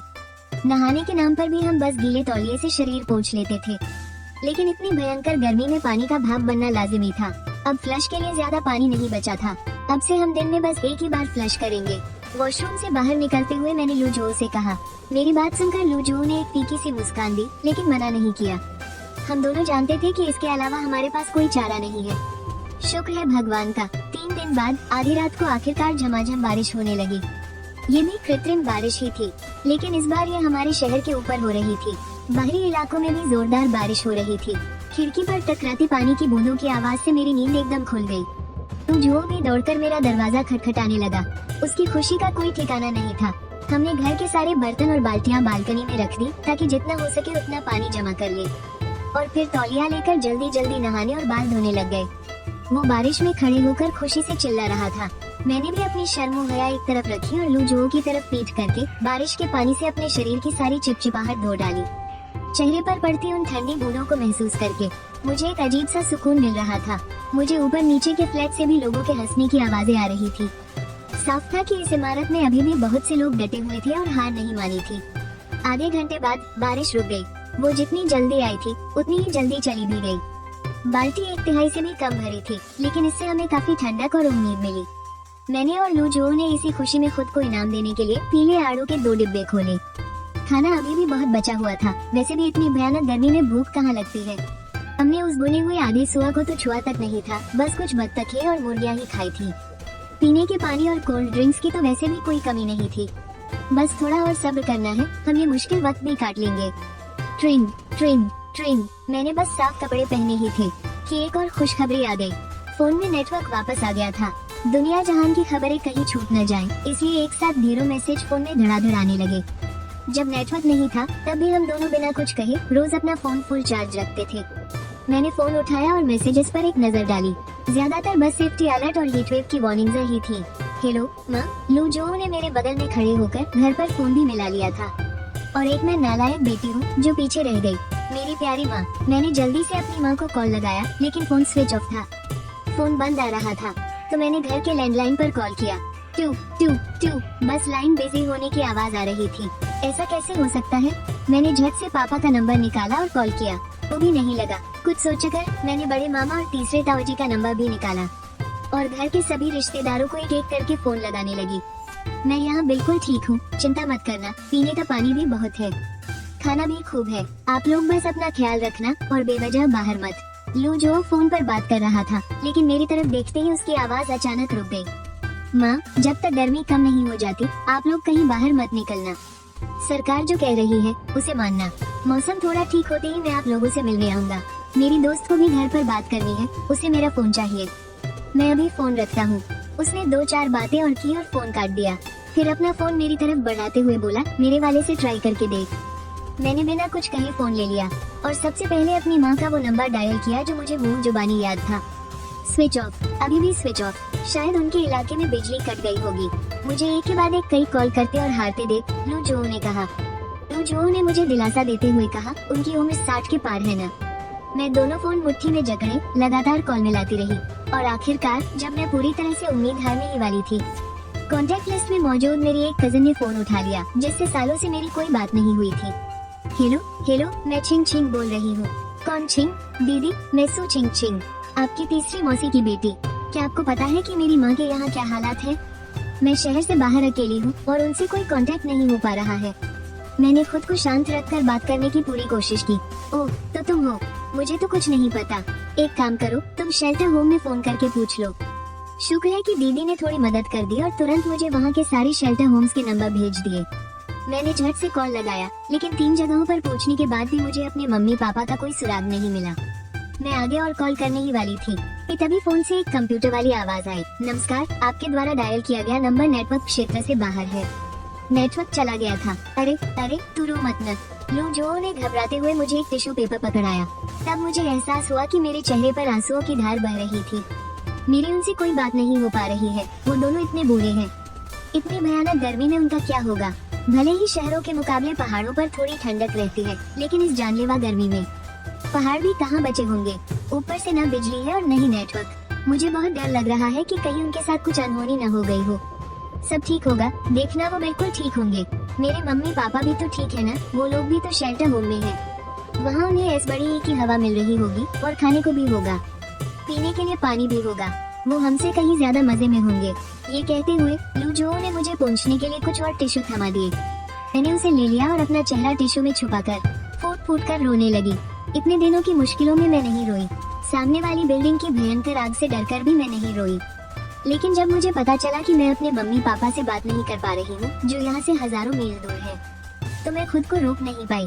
मुझे बहुत पछतावा हो रहा था कि मुझे इतनी जिद नहीं करनी चाहिए थी। अकेले इतनी दूर आकर रहने की क्या जरूरत थी? साल में सिर्फ एक बार उनसे मिलने जाती थी। काश काश मुझे एक और मौका मिल जाए तो मैं हमेशा उनके पास ही रहूंगी, कहीं नहीं जाऊंगी। तभी किसी के थोड़े हिचकिचाते हुए लेकिन गर्म हाथों ने मुझे हल्के से गले लगा लिया। मेरे बगल से मैं थोड़ी घबरा गई और मेरा शरीर हल्का सा कांप उठा। डरो मत, मैं हूँ, डरो मत, मैं तुम्हें कोई नुकसान नहीं पहुँचाऊंगा। तुम्हारे मम्मी पापा पक्का किसी ऐसी जगह होंगे जहाँ अभी नेटवर्क नहीं आया है। वो भी तुमसे बात करने के लिए बेचैन होंगे। अगर नेटवर्क एक बार आ सकता है तो दूसरी बार भी जरूर आएगा। हमें बस थोड़ा इंतजार करना होगा। थोड़ा और इंतजार कर ले, ठीक है? हालांकि उसका गले लगाना थोड़ा अजीब सा था, और मुझे दिलासा देने का तरीका भी कोई बहुत नया नहीं था, लेकिन फिर भी उसकी आवाज सुनकर मैं धीरे धीरे शांत हो गई। ठीक है, हम इंतजार करेंगे। लेकिन अगले कुछ दिनों तक कोई अच्छी खबर नहीं आई, क्योंकि गर्मी फिर से बहुत तेजी से बढ़ गई थी। बारिश करवाने से पहले जितनी गर्मी थी, अब उससे भी ज्यादा हो गई थी। उफ, इतनी गर्मी। मैंने दीवार पर टंगे कैलेंडर को देखा। जिस दिन मैंने पहली बार छुट्टी ली थी, तब से लेकर अब तक 23 दिन बीत चुके थे। इस बीच तापमान लगातार बढ़ता ही जा रहा था। बस जिस दिन वो नकली बारिश हुई थी, उस दिन थोड़ी सी राहत मिली थी, लेकिन उसके तुरंत बाद ही पारा 60 डिग्री के पार चला गया। हाँ, बिल्कुल सही सुना आपने। धरती अब बस फटने ही वाली थी, या फिर यूँ कहूँ कि इंसानों का अब जमीन पर जिंदा रहना मुमकिन ही नहीं था। इंटरनेट पर कुछ लोग शायद सही ही कह रहे थे कि इंसान इस धरती के लिए किसी जानलेवा वायरस की तरह है, और अब धरती को बुखार चढ़ गया है। वो तेज बुखार से इस वायरस को मारना चाहती है। ये हम इंसानों का अंत है। अरे कहाँ खो गई? जल्दी से इसे पकड़ने में मेरी मदद करो, ये गिरने वाला है। लू जो पानी की 2 पेटियां उठाए मेरे पास से गुजरा। इतनी भयंकर गर्मी से पानी की बोतलें पिघलकर टेढ़ी मेढ़ी हो गई थी, और एक बोतल प्लास्टिक से निकलकर बस गिरने ही वाली थी। मैंने झट से उसे पकड़ लिया। मुझे तो समझ ही नहीं आ रहा था कि इसके घर में पानी की इतनी सारी बोतलें कहाँ से आ गई। इन कुछ दिनों में वो कम से कम 10-12 पेटियां तो धो ही चुका था। मैं बस यही सोच रही थी कि क्या गर्मी अभी और बढ़ेगी। मैंने पानी की पेटियों को उसके बेडरूम में रखने में उसकी मदद की, और एक एक करके बोतलों को डीप फ्रीजर में डाल दिया। पिछले कुछ दिनों में जब गर्मी सबसे ज्यादा होती थी ना, तो मेरा मन करता था कि मैं खुद ही फ्रीजर के अंदर घुस जाऊं। तुम कुछ अच्छा क्यों नहीं सोचती? ये सोचो ना कि शायद आज गर्मी थोड़ी कम हो जाए। कल भी तो आधा डिग्री तापमान गिरा था ना। लू जो ने अपने होंठ भींचे। उसके होंठ सूखे और फटे हुए थे। इंसान चाहे कितना भी पानी पी ले, इस ओवन जैसी गर्मी में सब सूख ही जाता है। मेरे होठों का भी कुछ ऐसा ही हाल था। वैसे सच कहूँ तो मुझे तो लग रहा है कि इस गर्मी की वजह से अब हमारे अंदर कोई म्यूटेशन होने वाला है। तुमने ध्यान नहीं दिया, इतनी गर्मी में भी हमें अब तक लू नहीं लगी है। उसने फ्रीजर का दरवाजा बंद किया, बस थोड़ा सा खुला छोड़ दिया, और अपने कपड़ों से तेज तेज हवा करने लगा। उसका चेहरा पूरा लाल हो चुका था और पसीने से तरबतर था।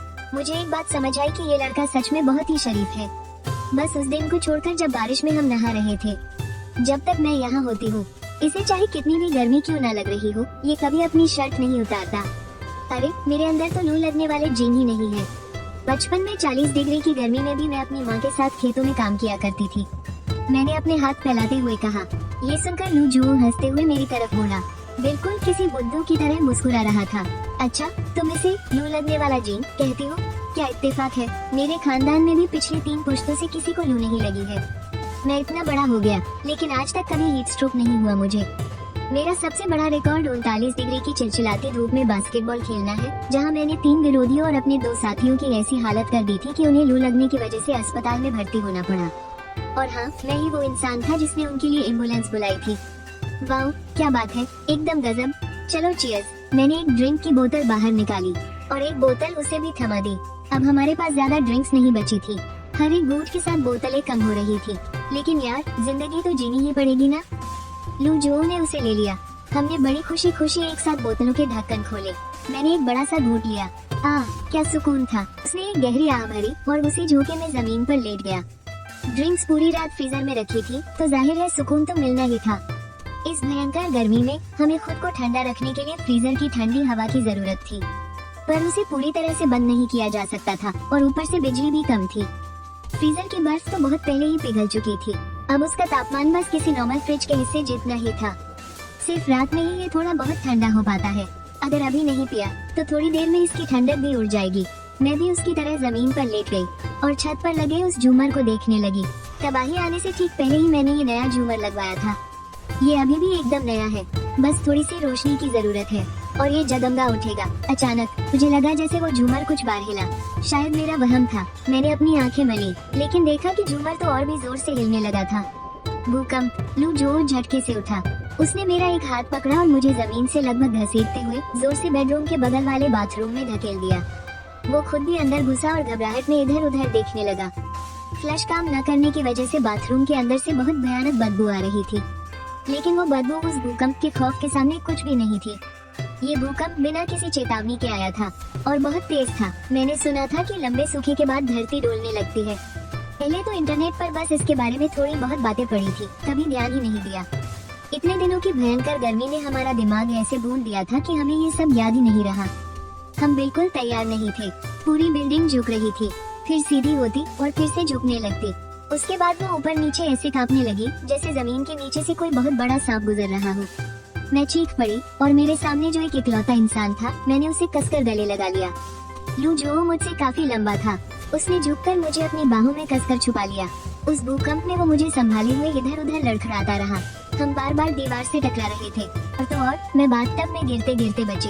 आखिरकार जब भूकंप रुका, मुझे सिर्फ तेज धड़कनों की आवाज सुनाई दे रही थी और हम दोनों की बेतहाशा फूलती हुई सांसें, जैसे कोई दौरा पड़ गया हो।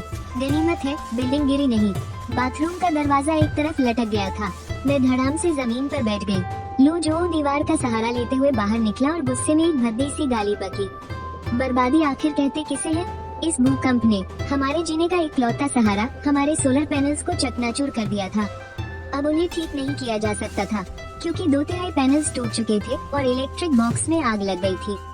बड़ी मुश्किल से फायर एक्सटिंग्विशर मिला और हमने आग बुझाई। बेडरूम का तो पूरा कबाड़ा हो चुका था। आग बुझाने के बाद हमारे अंदर रत्ती भर भी हिम्मत नहीं बची थी। हम दोनों पस्त होकर जमीन पर गिर पड़े। आसमान से सूरज हमें ऐसी जहरीली नजरों से घूर रहा था। मैं महसूस कर सकती थी कि मेरे चेहरे के छोटे छोटे रोंगटे उस झुलसा देने वाली गर्मी से सिकुड़ रहे थे और मेरे रोम छिद्रों में धंस रहे थे। रुक रुक कर चुभने वाला दर्द हो रहा था। बस कुछ ही घंटों में ये भयंकर गर्मी हमारी जान ले लेगी। कल रेडियो पर सुना था, आज का तापमान कितना बताया था भला? 62 या फिर 66। काफी देर बाद मैं जमीन से उठी और फ्रीजर के अंदर रखा सारा पानी और कोल्ड ड्रिंक्स बाहर निकालने लगी। तुम ये क्या कर रही हो? बकवास बंद करो, जल्दी से मेरी मदद करो। मैंने सीधे उसे फ्रीजर को खिड़की से दूर खिसकाने के लिए कहा। इसे बिस्तर के एकदम पास रख दो और अंदर की सारी बोतलें निकालकर बिस्तर पर फेंक दी। उसके बाद मैंने अपने जूते उतारे और उसके अंदर घुस गई। इसका कोई फायदा नहीं होगा। थोड़ी ही देर में जब तापमान और बढ़ेगा तो तुम शायद अंदर ही घुटकर मर जाओगी। सिर्फ मैं नहीं, हम दोनों। मैंने हाथ हिलाकर उसे अपने पास बुलाया, लेकिन पता नहीं क्यों लू जो एक कदम पीछे हट गया। मैं अंदर नहीं आऊंगा, मुझे बंद जगहों से डर लगता है। तुम मेरी फिक्र मत करो, तुम बैठ जाओ। मैं तुम्हें ठंडक देने के लिए वो बोतलें वापस अंदर रख देता हूँ। शायद तुम जिंदा बच जाओ। उसकी आंखें चुरा रही थी। ये क्या झूठ बोल रही हो तुम? कैसा बंद जगहों का डर? धत। मैंने उंगली के इशारे से उसे अपने पास बुलाया। सुनो लड़के, मेरी जिंदगी में पहले ही एक शादी बर्बाद हो चुकी है। बहुत मार खाने के बाद बड़ी मुश्किल से वहाँ से जान बचाकर निकली थी। अगर तुम्हें मुझसे कोई एतराज नहीं है तो अंदर आ जाओ। मैं अब और नहीं छुपना चाहती। मैं खुद को एक और मौका देना चाहती हूँ। मुझे लगता है कि मैं तुम्हें बहुत पसंद करने लगी हूँ। मेरी बात सुनते ही मैंने देखा कि लू जो की आंखें फटी की फटी रह गई। तुम? उसने घबराहट में अपना थूक निगला। मैंने पूरी गंभीरता से उसकी आंखों में देखा। कमरे में बढ़ती हुई वो भयानक गर्मी। मैं समझ ही नहीं पा रही थी कि सच में कमरा गर्म हो रहा है या फिर शर्म से मेरा चेहरा जल रहा था। मैंने अपनी जिंदगी की सबसे बेबाक बात कह डाली। लू जो, क्या तुम मेरे साथ मरना पसंद करोगे? आज नहीं तो कल। मरना तो वैसे भी है ही, लेकिन हर इंसान अपनी जान बचाना चाहता है और मरने से डरता है। मैं भी यही चाहती थी कि वो मरने से डरे। लू जो ने अपना चेहरा दूसरी तरफ घुमा लिया और उसका चेहरा शर्म से बिल्कुल लाल टमाटर जैसा हो गया था। मेरा असली नाम जो है। 28 साल का हूँ। इंटरनेट पर काम करता हूँ। कोई गेमिंग स्ट्रीमर नहीं हूँ। इतना ही कमा पाता हूँ कि बस किसी तरह गुजारा हो सके। क्या इत्तेफाक है, तुमने पहले भी सुना होगा। मेरा असली नाम सू चिंग चिंग है। इस साल 31 की हो जाऊंगी। एक सॉफ्टवेयर कंपनी में सेल्स का काम करती हूँ। मैं इतना कमा लेती हूँ कि तुम्हें बिठाकर खिला सकूँ। क्या तुम उम्र भर मेरी जिम्मेदारी बनना चाहोगे? पता है लड़के, इंसान जब एक बार बेशर्म हो जाए ना तो उसके सोचने का नजरिया ही बदल जाता है। खैर, कम से कम दुनिया के इस आखिरी दिन होने वाली ये बहस तो मैंने ही जीती। लू जो नहीं, मेरा मतलब है जो। उसने आखिरकार बहुत गंभीरता से मेरी बात पर हाँ में सिर हिलाया और फिर भागकर बाथरूम में चला गया और वहाँ बाल्टी में जितना भी पानी बचा था उसे लाकर सीधा फ्रीजर में उड़ेल दिया। मैंने भी बिना कुछ कहे जल्दी से एक पानी की बोतल खोली और उसका सारा पानी फ्रीजर में डाल दिया। बोतलों का सारा पानी खत्म होने तक फ्रीजर का लगभग 1/4 हिस्सा पानी से भर चुका था। इस पूरे काम में 5 मिनट से भी कम लगे, लेकिन आसपास का तापमान इतना ज्यादा हो गया था कि सांस लेते हुए भी डर लग रहा था। ऐसा लग रहा था मानो जोर से सांस ली तो आग का गोला अंदर चला जाएगा। मैं पानी के अंदर बैठ गया। मैंने जो के लिए थोड़ी जगह बनाई। उसने बिना खुली हुई कोल्ड ड्रिंक की कई बोतलें पानी में डाल दी। फिर उसने बैटरी वाला एक छोटा पंखा मेरे हाथ में थमाया और खुद भी अंदर घुस गया। फ्रीजर वैसे तो काफी बड़ा था, लेकिन 2 बड़े लोगों के लिए फिर भी थोड़ी दिक्कत हो रही थी। मैंने हाथ बढ़ाकर फ्रीजर का ढक्कन खींच लिया और बस हवा आने के लिए जरा सी जगह छोड़ दी। आचू, फ्रीजर के अंदर का तापमान इस वक्त बाहर से काफी कम था। मुझे अचानक से छींक आ गई। तुम ठीक तो हो ना? जो ने घबराते हुए पूछा। मैं ठीक हूँ जो। भूकंप के झटकों के साथ साथ तापमान भी फिर से बढ़ने लगा था। पता नहीं ये मेरा वहम था या सच, बस अब कोई और बड़ा भूकंप न आए। ये इमारत दूसरी बार इतने तेज झटके नहीं सह पाएगी। जब गर्मी बर्दाश्त के बाहर होने लगी तो मैंने वो छोटा पंखा चला दिया। अब हमारी धड़कनों की आवाज के बजाय पंखे की बिनबिनाहट गूंज रही थी। अंदर आ रही वो जरा सी हवा ही अब हमारे जीने का इकलौता सहारा थी। बस जिंदा रहना है। पता नहीं कितना वक्त बीत गया और मेरी आंख लग गई। जब मैं उठा तो सबसे पहले मेरी नजर जो के चेहरे पर पड़ी। उसकी आंखों के नीचे गहरे काले घेरे थे, गाल पिचक गए थे और दाढ़ी बिखरी हुई थी। उसकी आंखें बंद थी और पलकें हल्की हल्की कांप रही थी। ऐसा लग रहा था जैसे वो कोई सपना देख रहा हो। जब मैंने फ्रीजर से बाहर झांका तो देखा कि बाहर अभी भी काफी उजाला था, लेकिन कुछ तो अलग लग रहा था। आवाज, क्या ये बारिश की बूंदों की आवाज है? मैंने फ्रीजर की दरार से अपना हाथ बाहर निकाला। बाहर का तापमान ज्यादा नहीं लग रहा था तो मैंने झट से फ्रीजर का ढक्कन खोल दिया।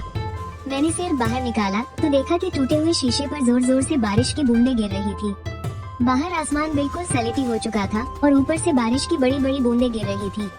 मुड़ी हुई खिड़की से पानी कमरे के अंदर आ रहा था, जिससे जमीन पर पानी भर गया था। बारिश हो रही है। मैंने अपने गालों पर हल्के से थप्पड़ मारा। दर्द हुआ, मतलब सच में बारिश हो रही है। हम बच गए। मैंने खुशी के मारे उसके चेहरे को थपथपाया। मैं उसे उठाना चाहता था, लेकिन उसका शरीर तो आग की तरह तप रहा था।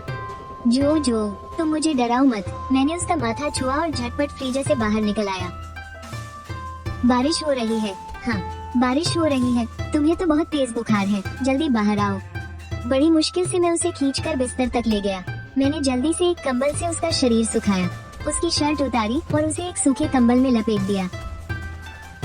बहुत गर्मी लग रही है, उसने बड़बड़ाते हुए कहा, और कंबल को लात मारकर वो करवट लेकर गहरी नींद में सो गया। उसकी सांसें बहुत तेज चल रही थी। मैं वहीं पास खड़ा समझ नहीं पा रहा था कि क्या करूं। मैंने जिंदगी में कभी किसी बीमार की देखभाल नहीं की थी, मुझे कुछ समझ नहीं आ रहा था। जब मैंने देखा कि उसकी आंखें बंद हैं, तो मैंने जल्दी से उसे फिर से कंबल ओढ़ा दिया। बस उसके पैर बाहर रहने दिए और फिर मैं बेडरूम से बाहर आ गया। भूकंप के बाद मैं अभी तक हॉल में नहीं गया था। वहाँ सब कुछ तहस नहस पड़ा था। टीवी गिर गया था, जिससे आधा कॉफी टेबल टूट चुका था और शोकेस भी बालकनी की खिड़की पर टेढ़ा होकर गिर गया था। जमीन पर हर तरफ हमारा बचा हुआ सूखा मीट और सूखी सब्जियां बिखरी पड़ी थी। चलो, इतना तो झेला जा सकता है। मैं पहले अपने जूते ढूंढकर पहन लेती हूँ। मैंने बहुत सावधानी से टीवी को सीधा किया और टीवी कैबिनेट की टूटी फूटी दराज से अपना फर्स्ट एड बॉक्स निकाला। मैं अकेली रहती हूँ, इसलिए मैंने घर पर सर्दी जुकाम की कुछ दवाइयाँ और एंटीबायोटिक्स पहले से ही रख लिए थे। अफसोस की बात है कि पिछली महामारी की वजह से मैं बुखार की गोलियां स्टॉक करके नहीं रख पाई। थोड़ी देर सोचने के बाद मैंने एंटीबायोटिक्स का एक पत्ता निकाला, साथ में कुछ विटामिन भी लिए और वापस बिस्तर के पास आकर उसे जूस के साथ दवाइयाँ खिला दी। शुक्र है कि वो बिना नखरे किए चुपचाप मेरी सारी बातें मान रहा था। ये सब करने के बाद मैंने उसे सोने दिया और मुड़कर जमीन से बाल्टी और टब उठा लिए। सोचा कि थोड़ा बहुत बारिश का पानी ही जमा करके रख लूं। बारिश की बूंदें लगातार खिड़की से टकरा रही थी। उनकी भारी आवाजें कभी तेज तो कभी धीमी होकर एक अजीब सा शोर मचा रही थी। दूर कहीं से गड़गड़ाहट की आवाज भी आ रही थी, जो कभी तेज हो जाती तो कभी कम, बिल्कुल किसी भयानक बिजली के कड़कने जैसी। मैं जमीन पर बिखरे हुए सामान से बचते हुए आगे बढ़ी। बहुत ही संभलकर बालकनी के पास पहुंची।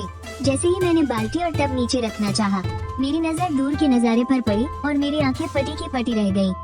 मेरा पूरा शरीर सुन्न पड़ गया। जहाँ तक मेरी नजर जा रही थी, दूर से एक विशाल उफनता हुआ पीला दानव सब कुछ तबाह करते हुए तेजी से हमारी तरफ बढ़ रहा था। लहरों का सफेद जहाज किसी खौफनाक ड्रैगन की तरह लहरें मार रहा था। वो जहाँ से भी गुजर रहा था, बड़ी बड़ी इमारतें ताश के पत्तों की तरह ढह रही थी। छोटी इमारतें तो उस सैलाब में पूरी तरह से डूबती जा रही थी। जो आवाज मैंने सुनी थी वो बादलों की गड़गड़ाहट बिल्कुल नहीं थी। वो एक खौफनाक बाढ़ थी जो एक एक करके सारी इमारतों को चकनाचूर कर रही थी। नहीं, ऐसा नहीं हो सकता। अभी तो बस बारिश शुरू ही हुई थी, इतनी भयंकर बाढ़ कैसे आ सकती है? हम लोग तो समंदर से बहुत दूर हैं, तो ये कोई सुनामी भी नहीं हो सकती। रुको, अगर ये सुनामी है तो उन तटीय शहरों का क्या हुआ होगा? मेरा पुश्तैनी घर, मेरे मम्मी पापा, वो लोग तो उसी तटीय शहर में रहते हैं। पिछले कुछ दिनों से रेडियो पर जो रटी रटाई खबरें आ रही थी, क्या वो लोग इसी बात को छिपाने की कोशिश कर रहे थे? मेरी आगे कुछ भी सोचने की हिम्मत नहीं हुई। मैं बस बुत बनकर अपनी जगह पर खड़ी रही और उस खौफनाक पीले सैलाब को अपनी तरफ बढ़ते हुए देखती रही, जिसकी आवाज से कलेजा कांप रहा था। ये इमारतें जो पहले ही भयानक गर्मी झेल चुकी थी और भूकंप की वजह से अंदर से कमजोर पड़ चुकी थी, भला इस बाढ़ का इतना खौफनाक प्रहार कैसे सह पाती। एक एक करके सब जमींदोज हो रही थी।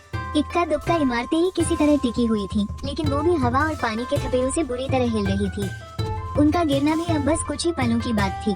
तभी मेरे पैरों के नीचे की जमीन कांपने लगी। वो खौफनाक बाढ़ अब बिल्कुल हमारे करीब आ चुकी थी।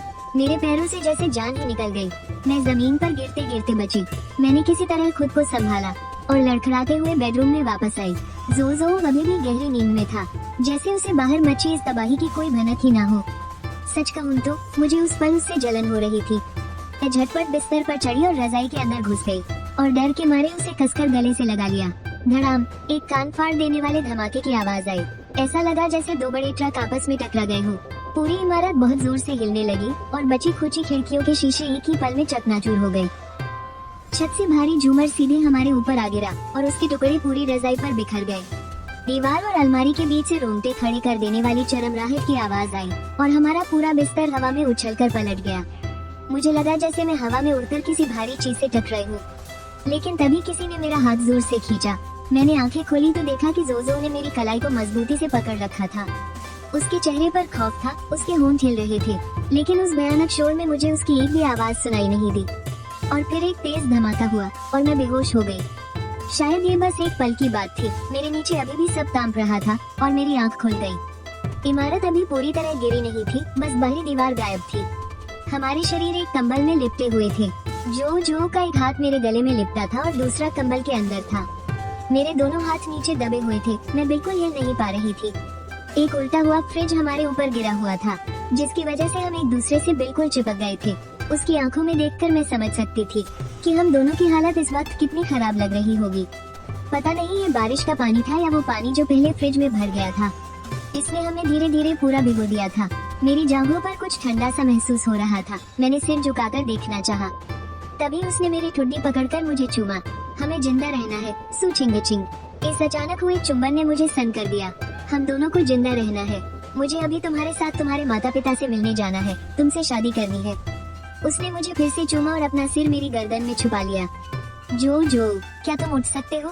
मैंने उससे पूछा। नहीं उठ सकता, फंस गया हूँ। उसकी आवाज भारी और दर्द से दबी हुई थी। कुछ सेकंड बाद उसने कहा, मुझे बहुत पछतावा हो रहा है। किस बात का? वह धीरे से बुदबुदाया। अगर मुझे पता होता तो पहली बार जब तुमने दरवाजा खोला था और मुझे तुमसे पहली नजर में ही प्यार हो गया था, तभी मुझे दौड़कर अपने दिल की बात तुमसे कह देनी चाहिए थी। इस सुनकर मुझे लगभग हंसी आ गई।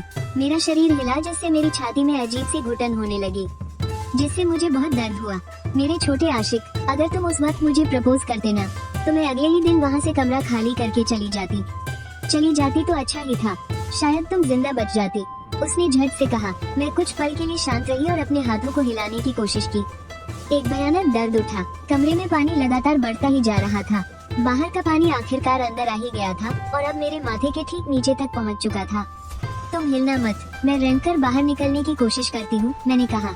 मैंने छुपके से अपनी पूरी ताकत जुटाई और शरीर को मोड़ा। मैं उतनी बुरी तरह नहीं फंसी थी और सच में बाहर खिसकने लगी। वहाँ अभी भी थोड़ी जगह बाकी थी। मेरा हाथ किसी अनजान चीज पर रगड़ खा रहा था। उस भयानक दर्द को सहते हुए मैंने अपना एक हाथ नीचे से बाहर निकाल लिया। मेरे ऊपर का दबाव अचानक कम हो गया। जो के पसीने की एक बूंद मेरे चेहरे पर गिरी। उसने जबरदस्ती अपने एक हाथ के सहारे अपना शरीर ऊपर उठाया ताकि मैं आसानी से निकल सकूं। मैं पानी में रेंगते हुए धीरे धीरे बाहर की तरफ खिसकी। आखिरकार मैंने अपना दूसरा हाथ भी आजाद कर लिया। दोनों हाथों का इस्तेमाल करके मैं उसके नीचे से बाहर निकल आई। जो तुरंत पानी में धड़ाम से गिर पड़ा। तुम ठीक तो हो? मैंने घबराकर उसे पुकारा। बाहर निकलने के बाद ही मैंने देखा कि जमीन का पानी पूरी तरह लाल हो चुका था। मरूंगा नहीं, वो भी बाहर निकल आया और अपने चेहरे से पानी पोंछा। मेरी नजर पड़ी कि उसका दूसरा हाथ अजीब तरह से मुड़कर उसकी पीठ के पीछे चला गया था। हमने एक दूसरे की तरफ देखा और बिना कुछ कहे एक साथ लंगड़ाते हुए बाहर की तरफ बढ़ गए। उस टूटी हुई दीवार के पास से गुजरते हुए एड्रेनालाइन के जोश में हम संघर्ष करते हुए 2 मंजिलें ऊपर चढ़ गए और आखिरकार 18वीं मंजिल की सीढ़ियों में गिर पड़े। जो ने जोर से कुछ गहरी सांसें ली और अपना हाथ आगे बढ़ाकर मेरे कपड़े खींचने लगा। क्या कर रहे हो? मैं कांप उठी। तुम्हारी जान से खून बह रहा है, उसे रोकना होगा। अपने कपड़े उतारो ताकि मैं उसे बांध सकूं।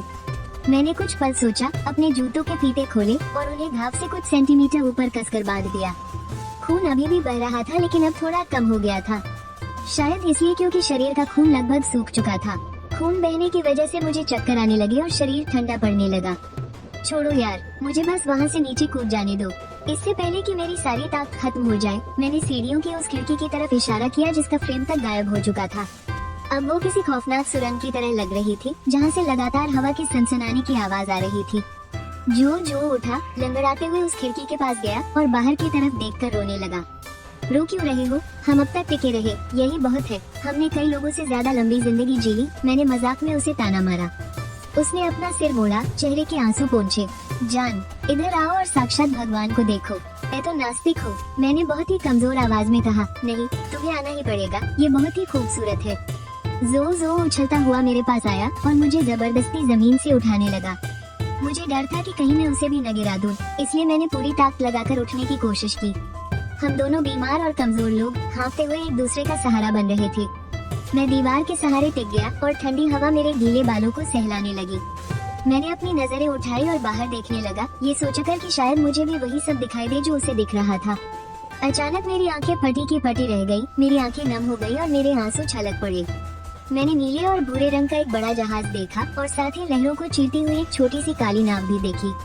उस नाव पर सबसे प्यारे और जाबाज लोग सवार थे। क्या तुमने कभी किसी को पहली ही नजर में देखकर अपना दिल हारा है? मेरे सामने वाले घर में रहने वाली वो लड़की, उसकी हाइट ज्यादा नहीं है और वो हमेशा अपने बालों का जोड़ा बनाए रखती है। उसकी आंखें बहुत ही प्यारी है।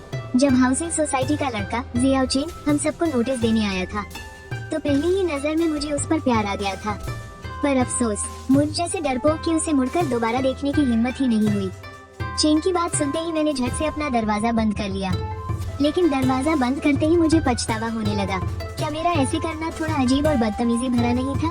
कल रात में फिर से देर रात तक वीडियो एडिट करता रहा था और अभी सोकर उठने की वजह से मेरे बाल बिल्कुल चिड़िया के घोंसले जैसे लग रहे होंगे। सत्यानाश, सामने वाली उस लड़की पर मेरा पहला इम्प्रेशन बहुत ही खराब पड़ा होगा। मुझे सोचना पड़ेगा कि इस बात को कैसे सुधारा जाए। क्या मैं जाकर उससे पूछूं कि उसे अपना कंप्यूटर तो ठीक नहीं करवाना? पर अभी जाना क्या थोड़ा अजीब नहीं लगेगा? कुछ दिन और इंतजार कर लेता हूँ। वैसे भी आज गर्मी बहुत ही खतरनाक हो रही है। पूरी दुनिया में इस वक्त अलग अलग स्तर की भयंकर गर्मी और खराब मौसम का कहर जारी है। ऊपर से बिजली भी कट गई है। उफ, बहुत गर्मी है। मैंने अपने घर का छोटा सा फ्रिज खोलकर देखा और मुझे अचानक दिखा कि उसमें अभी भी एक चीज बची हुई थी, एक आइसक्रीम। पता नहीं मैंने इसे कब रखा था। रुको जरा, क्या भगवान मुझे कोई इशारा दे रहे हैं? मैंने वो आइसक्रीम अपने हाथ में पकड़ी और पूरी हिम्मत जुटाकर आखिरकार उसके दरवाजे तक पहुंच ही गया। मैंने अपने कांपते हुए हाथों से डोरबेल बजाई। Ding dong, ding dong. मैं घबराहट के मारे पसीने से तरबतर हो रहा था। डोरबेल करीब आधे मिनट तक बजती रही। आखिरकार उसने थोड़ा सा दरवाजा खोला। उसने टी शर्ट और स्पोर्ट्स शॉर्ट्स पहने हुए थे। उसकी प्यारी सी आंखों में शक और चौकन्नापन साफ दिख रहा था। अरे यार, कहीं मैं कुछ ज्यादा ही जल्दबाजी तो नहीं कर रहा? मैंने अभी सोसाइटी ऑफिस में कॉल किया था। वो लोग कह रहे हैं कि बिजली आने में आधा घंटा और लगेगा। गर्मी से तुम्हारा तो बुरा हाल हो गया होगा ना? ये आइसक्रीम खा लो, थोड़ा अच्छा लगेगा। मेरे पास और भी बहुत सारी रखी है। अगर तुम्हें गर्मी लगे तो बेझिझक मुझसे ले लेना। मुझे समझ ही नहीं आ रहा था कि मैं क्या बकवास कर रहा हूँ, और ये सब बोलने के बाद मुझे फिर से पछतावा होने लगा। ज्यादा हीरो बनने का नतीजा। अगर उसने मुझसे सच में और आइसक्रीम मांगी तो मैं क्या करूँगा? नहीं शुक्रिया, इसकी कोई जरूरत नहीं है। पता नहीं उसे मेरी बात पर भरोसा हुआ भी या नहीं। उसने मुझे मना कर दिया। मैंने थोड़ी देर सोचा और फिर आइसक्रीम को उसके दरवाजे के पास वाले रैक पर रखकर वापस अपने घर आ गया। फिर मैंने झट से अपने दरवाजे के पीपहोल से बाहर झांक कर देखा। उसने दरवाजा खोला और मेरी दी हुई आइसक्रीम उठा ली। उसने मेरी दी हुई चीज ले ली। मैं बहुत खुश था। अब आगे मुझे उसे क्या देना चाहिए? क्या मिनरल वाटर सही रहेगा? आखिर इतनी भयानक गर्मी में पानी की तो जरूरत होती ही है, तो इसके लिए तो पक्का मना नहीं करेगी। बस, तो फिर यही फाइनल करते हैं। थोड़ी देर बाद मैं उसे पानी की बोतलें देने जाऊंगा। वैसे भी मुझे नल का या उबला हुआ पानी पीने की आदत नहीं है, इसलिए मैंने पूरे कमरे में मिनरल वाटर की बोतलों का ढेर लगा रखा है, जिसकी वजह से इस मुश्किल वक्त में मैं पानी के मामले में बहुत अमीर हो गया हूँ। अगर उसे नहाने के लिए भी पानी चाहिए तो मैं खुशी खुशी दे दूंगा। आधे घंटे बाद मैंने अपने फोन की स्क्रीन पर देखा कि तापमान कितना है, और सोसाइटी वालों की बातें याद करके मुझे लगा, भाई प्यार व्यापार बाद में, पहले खुद की जान बचाना ज्यादा जरूरी है। लड़की पटाने का काम तो बाद में भी हो सकता है। यही सब सोचते हुए मैंने जल्दी से कुछ खाने पीने का सामान पैक किया, अपनी गाड़ी की चाबी उठाई और घर से बाहर निकलने से ठीक पहले एक पल के लिए झिझक गया। दरवाजे के पीपहोल से झांक कर देखा। हो सकता है सामने वाली लड़की ने भी अपना सामान पैक कर लिया था और बाहर निकलने वाली थी। मैंने लगभग उसी के साथ दरवाजा खोला और उसकी तरफ देखकर सिर हिलाया। मैंने चेहरे पर एकदम भरोसेमंद भाव लाते हुए कहा, मेरे साथ चलो, मेरी गाड़ी की टंकी फुल है। उस वक्त मैं पक्का बहुत हैंडसम लग रहा हूँगा, लेकिन मेरी बात सुनकर वो पीछे क्यों हट गई? मैंने उसे डरा दिया, तरले और हवाबाजी। मैंने मन ही मन अपना सिर पीटा और जल्दी से अपनी आवाज को नरम किया। उसे बताया कि मेरा कोई गलत इरादा नहीं है। शायद मेरी ईमानदारी काम कर गई। वो मेरे साथ नीचे चलने के लिए राजी हो गई। मैं आगे आगे चल रहा था और कनखियों से देख रहा था कि वो मेरे ठीक पीछे आ रही है या नहीं। मेरे मन में तो ख्याली पुलाव पकने लगे। हाय रे, पति आगे पत्नी पीछे। वो 5वीं मंजिल वाले बाबा को भी साथ ले जाना चाहती थी, लेकिन बाबा ने डांट कर उसे भगा दिया। मैंने थोड़ा सोचा और फैसला किया कि बाबा के लिए पानी की एक बोतल छोड़ दूं। भलाई का काम तो पति पत्नी को मिलकर ही करना चाहिए ना। फिर वो मेरी गाड़ी में बैठ गई। अब हम दोनों एक ही गाड़ी में थे। शिट, मैं तो भूल ही गया कि गाड़ी में फल रखे हैं जिन्हें मैंने फेंका ही नहीं। इतनी शर्मिंदगी हुई, लेकिन मुझे उसका नाम पता चल गया। उसका नाम फैंग छिंग है। कितना प्यारा नाम है ना। मेरी तो हिम्मत ही नहीं हुई ये बताने की कि मेरा नाम जो जो है। मैंने थोड़ा दिमाग लगाया और अपनी माँ का सरनेम लगाकर उसे अपना नाम लू जो बता दिया, वरना मुझे डर था कि बाकी लोगों की तरह वो भी यही सोचेगी कि इतने बड़े आदमी का इतना अजीब नाम कैसे हो सकता है। बेसमेंट का वेंटिलेशन सिस्टम बंद हो चुका था और हवा बिल्कुल भी पास नहीं हो रही थी। वहाँ इतनी सारी गाड़ियाँ थी, इतने सारे असबड़ी चल रहे थे। थोड़ी देर में वहाँ पक्का बहुत गर्मी हो जाती। मजबूरी में मुझे फैंग छिंग को लेकर वापस 16वीं मंजिल पर चढ़ना पड़ा। उसने मुझे अपने घर का पासवर्ड बताया और मुझे अपने घर के अंदर बुला लिया। तो लड़कियों का घर ऐसा होता है। वाह, यहाँ से कितनी अच्छी खुशबू आ रही थी। यहाँ तक कि बाथरूम भी महक रहा था। चिलचिलाती गर्मी, भूकंप और फिर बाढ़। 2022 की गर्मियों में आए इन लगातार प्राकृतिक आपदाओं का कहर अब धीरे धीरे शांत हो रहा था। बाढ़ का पानी उतर चुका था। मेरे पैर की चोट अभी तक ठीक नहीं हुई थी, तो मैं आराम कर रहा था। सू छिंग छिंग मुझसे जल्दी ठीक हो गई। पिछले कुछ दिनों से तो उसने आपदा के बाद कई कॉलोनियों को फिर से बसाने के काम में हाथ बटाना भी शुरू कर दिया है। मुझे वो सच में बहुत कमाल की लगती है। आखिर बीवी किसकी है? और मेरे सास ससुर तो उससे भी 2 कदम आगे निकले। सुना है उन्होंने सरकार को अपनी पहाड़ी जमीन ही दान कर दी ताकि वहाँ रिफ्यूजी कैंप बन सके। वो अब एक बहुत बड़ा राहत शिविर बन गया है। अब फोन और नेटवर्क भी वापस आ गए हैं। जैसे ही ये मुसीबत पूरी तरह खत्म होगी, मैं पक्का उसे याद दिलाऊंगा कि मुझे जल्दी से अपने घर ले जाकर अपने मम्मी पापा से मिलवाए। और सबसे जरूरी बात, हम शादी रजिस्टर करवाएंगे ताकि मैं अपने दोस्तों के सामने चौड़ में घूम सकूं। किसने कहा था कि मेरे जैसा नर्ड जिंदगी भर सिंगल ही मरेगा? मैंने तो सिर्फ 20 दिनों में ही अपनी घरवाली ढूंढ ली। बस दुआ है कि सब लोग सही सलामत हो।